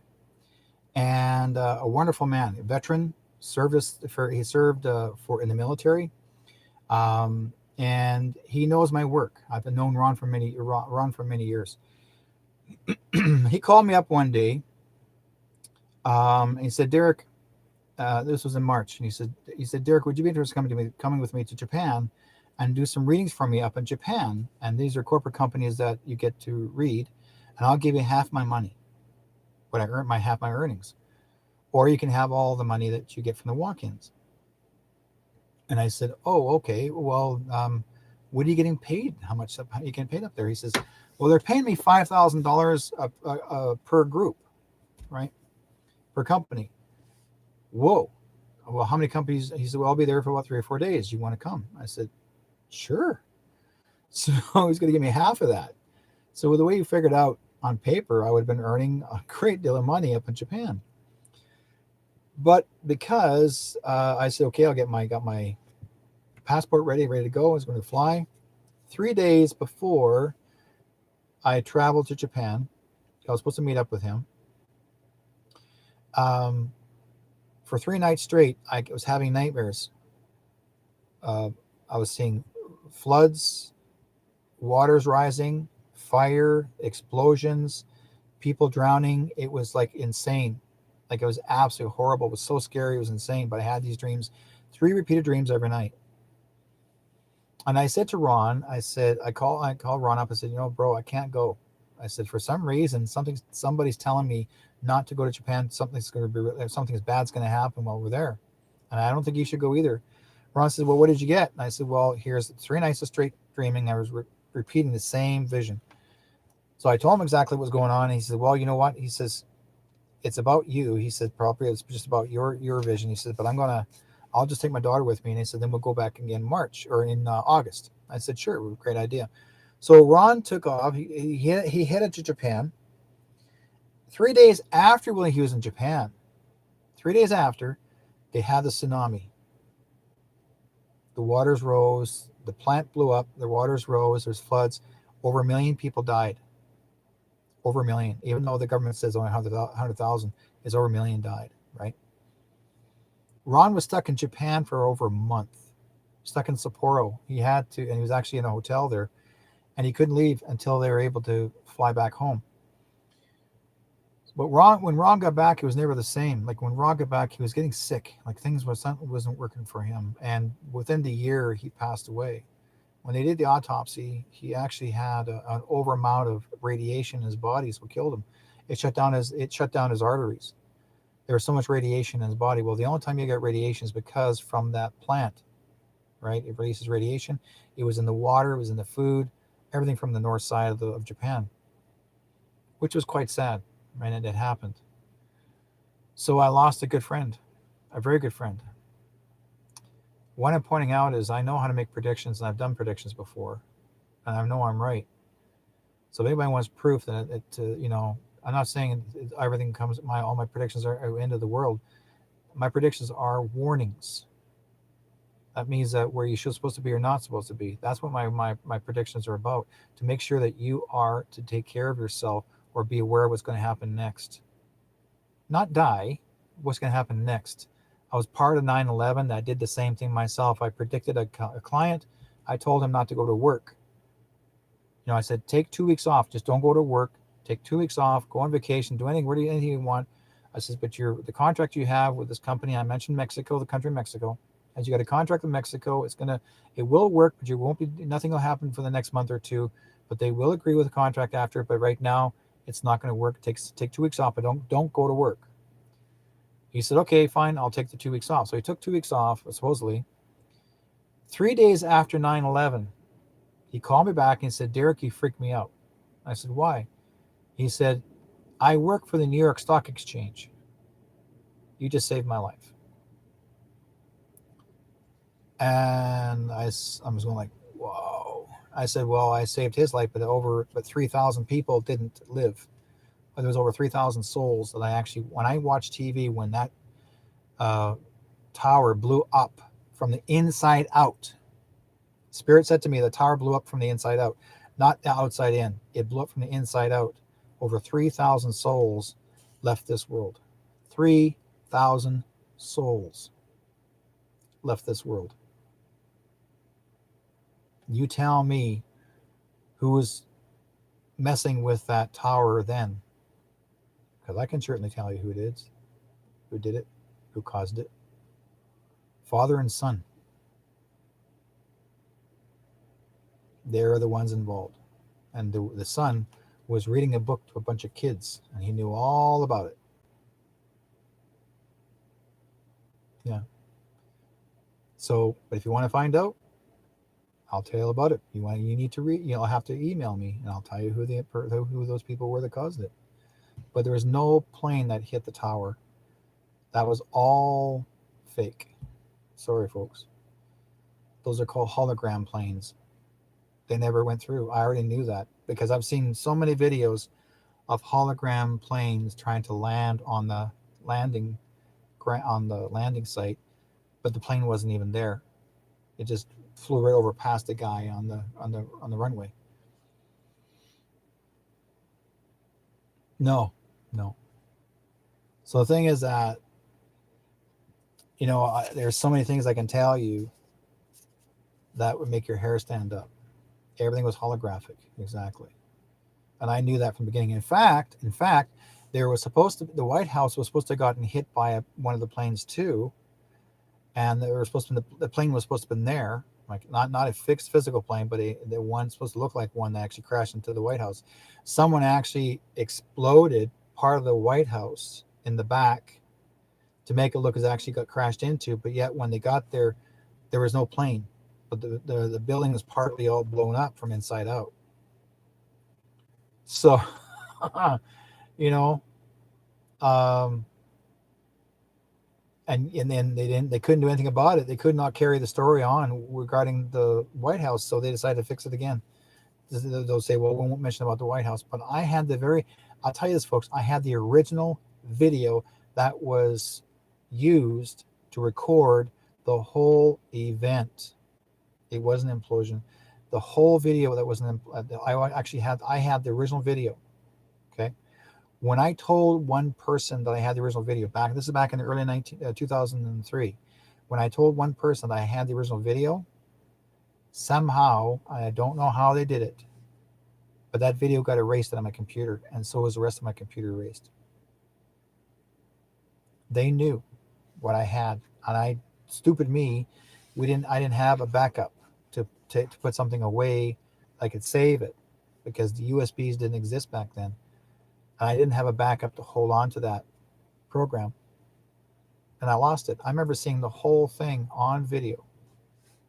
Like, I already know, even in Canada, remember there was a story about this young man who was supposed to be insane. Let's say he ran into the White House, ran into the Parliament building, and he was going to go and shoot and kill Harper, supposedly, but he didn't. He had no intention to do that. He had a rusting rifle that doesn't even work. He was just doing a threat because the poor kid wanted to go back to Turkey because his dad lived there, and they wouldn't. When Prime Minister Harper was in government, he would not allow anybody to fly back to Turkey. This kid was manic depressive, okay, and more things on top of that, like he was schizophrenia. And I watched the whole video from a helicopter, the kid showing up, hitting the officer that was standing at the cenotaph, running in down the street, pulled out a limousine driver or some guy out of a black car, drove in front of the Parliament building, knew how to get in there. They were even showing him pointing to the front of the building. He ran into the building.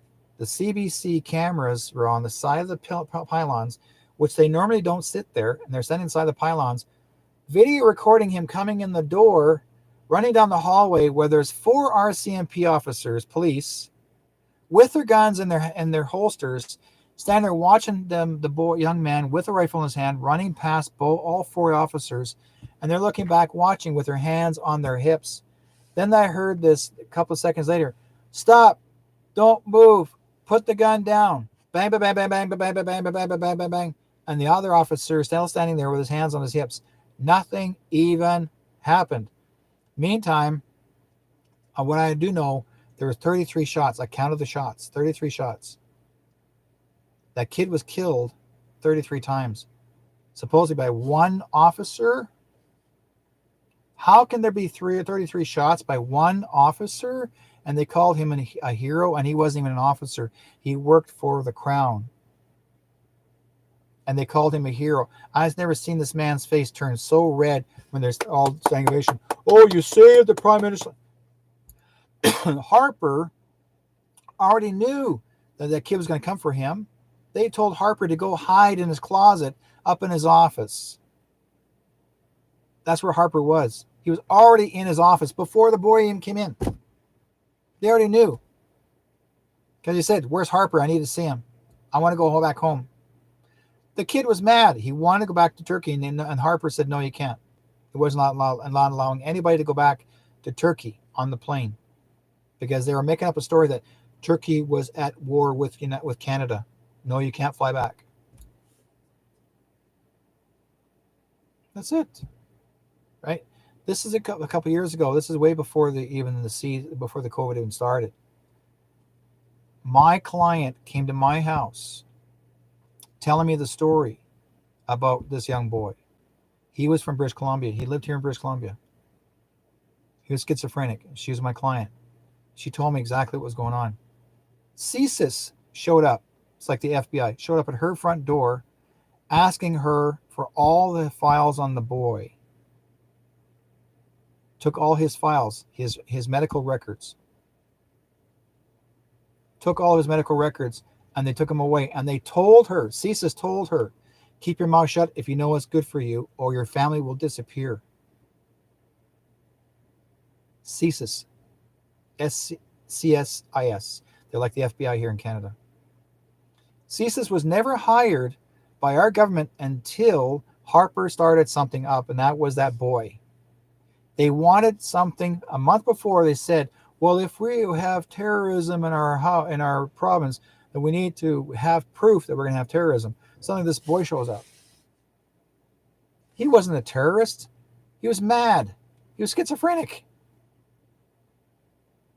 2 plainclothes officers in BC told him, oh, if you want to go back to Turkey, you tell Harper, you go down there. And the kid hitchhiked all the way down to Ottawa.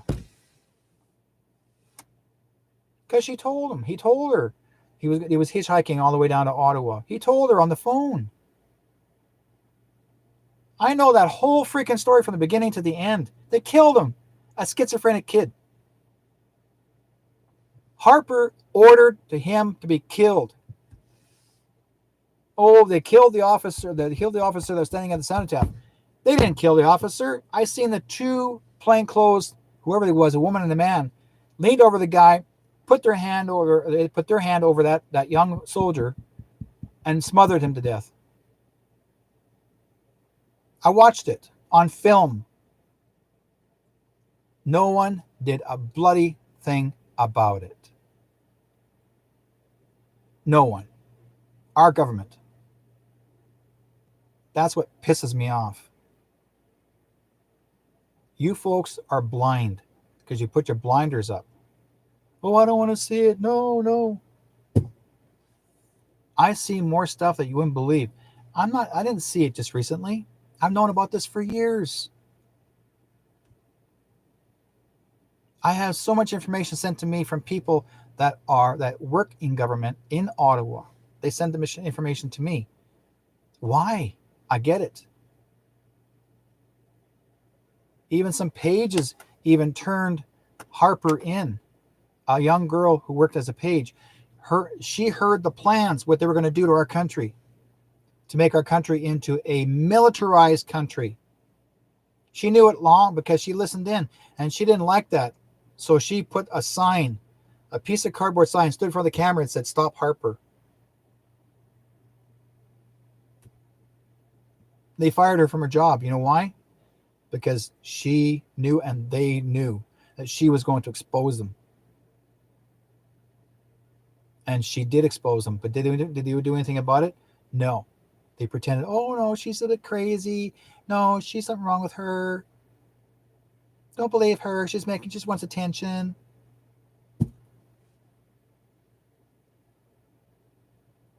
I'm serious. I know I can tell you stuff that blow you away, folks. Easily.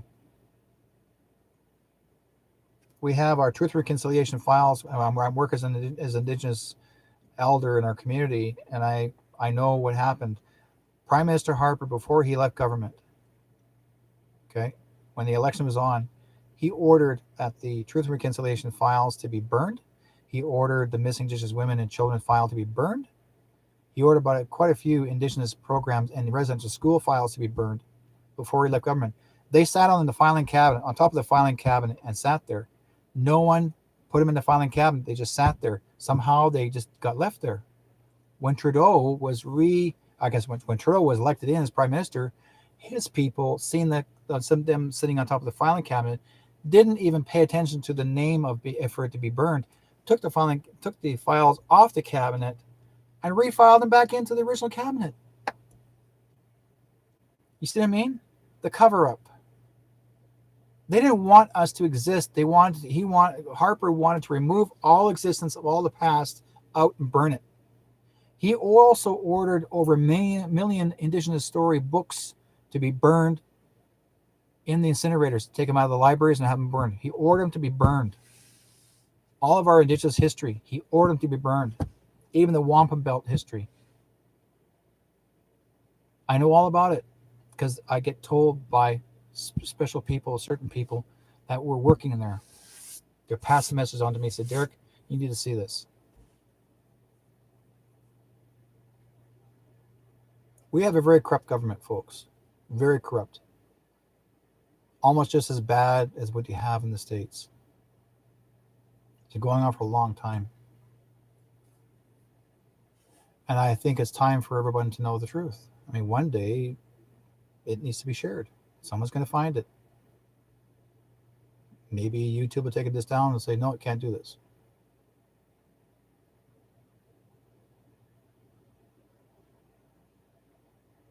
But I already know myself that I'm watched and protected.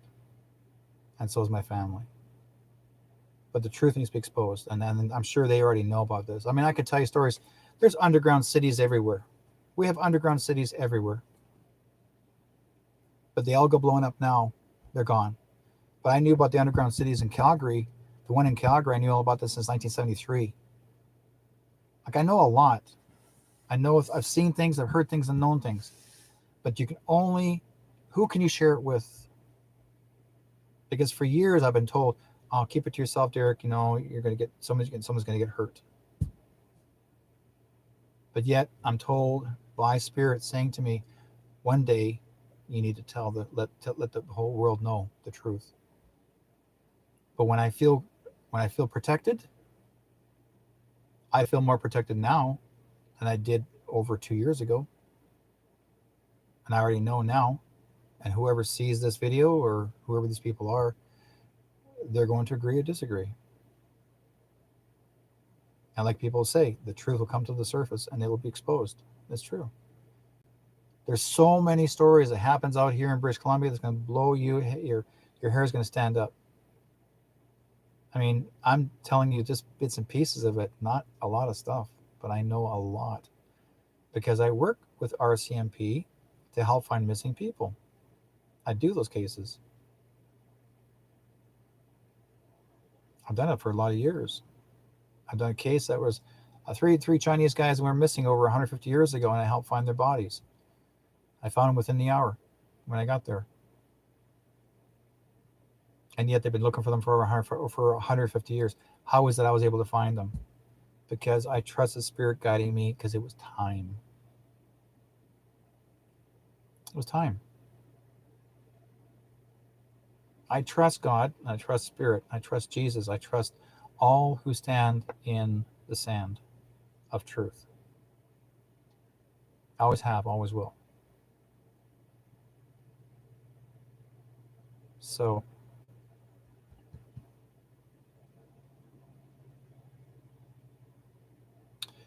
thank you guys for being part of my show. I really appreciate it. And I thank you all for calling in, those who want to get a message. But down the road, I'll talk to you guys next week. There's more to talk about. And the most wonderful thing in the world is, like I said before, look forward to your future. A lot of great blessings are going to be coming your way in the next month. And you'll be hearing more and more great news, more new things. What I love about it is actually getting the history of people that have supposedly passed away, and all of a sudden, next thing you know, they're not. Like they're still alive. Like there's really cool stuff. But if you want to find me, anybody wants to find me, if I'm not on Facebook, find me on Telegram. Join Telegram. I recommend it. Highly recommend join Telegram because you learn more about me and you'll get the truth on that website. And like I said, there's lots more things to find. And once you find me, then I'll join you as a friend. And then I can pass you on all the great information. You're going to be up all night looking at all this information. You go like, oh my God, I can't believe all this great stuff. So like I said before, a lot of great people out there. John F. Kennedy Jr. is in it. He's there. Trump is in there. All kinds of people are in there. And, it's the way things are. So, anyways, and also I'm on BitChute. So after I do the show, I take this recording and put it on BitChute too. So if anyone wants to refer back to watching it again, because if by some chance Facebook takes it out, that's their loss, not mine.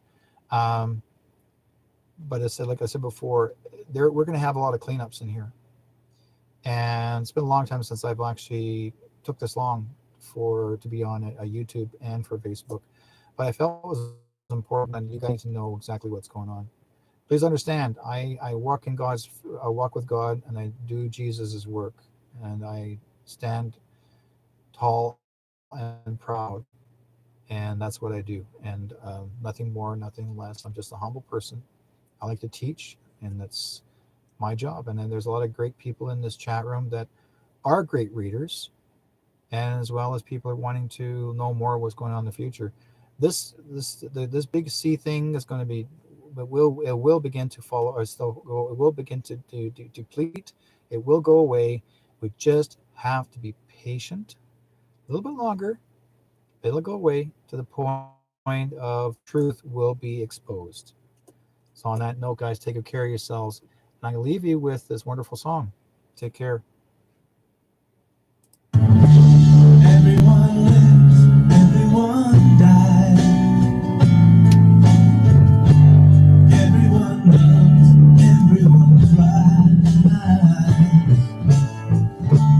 Around the world, we're all alike. So why is there war? Why do we fight? There's one sea, one sky, one earth. So you and I gotta learn to live together. One hurts, one needs. We all need. Gotta learn to live together.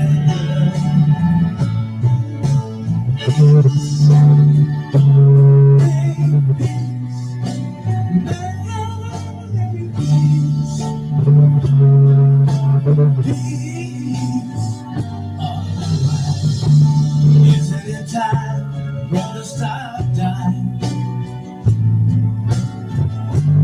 Isn't it time for us to stop crying?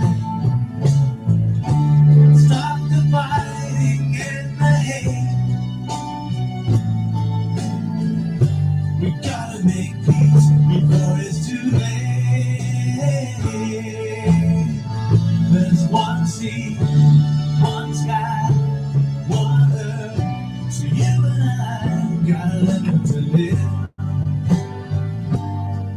together. We want hurts, we want needs, we all feel. Gotta learn to live together. Peace, in peace, in peace.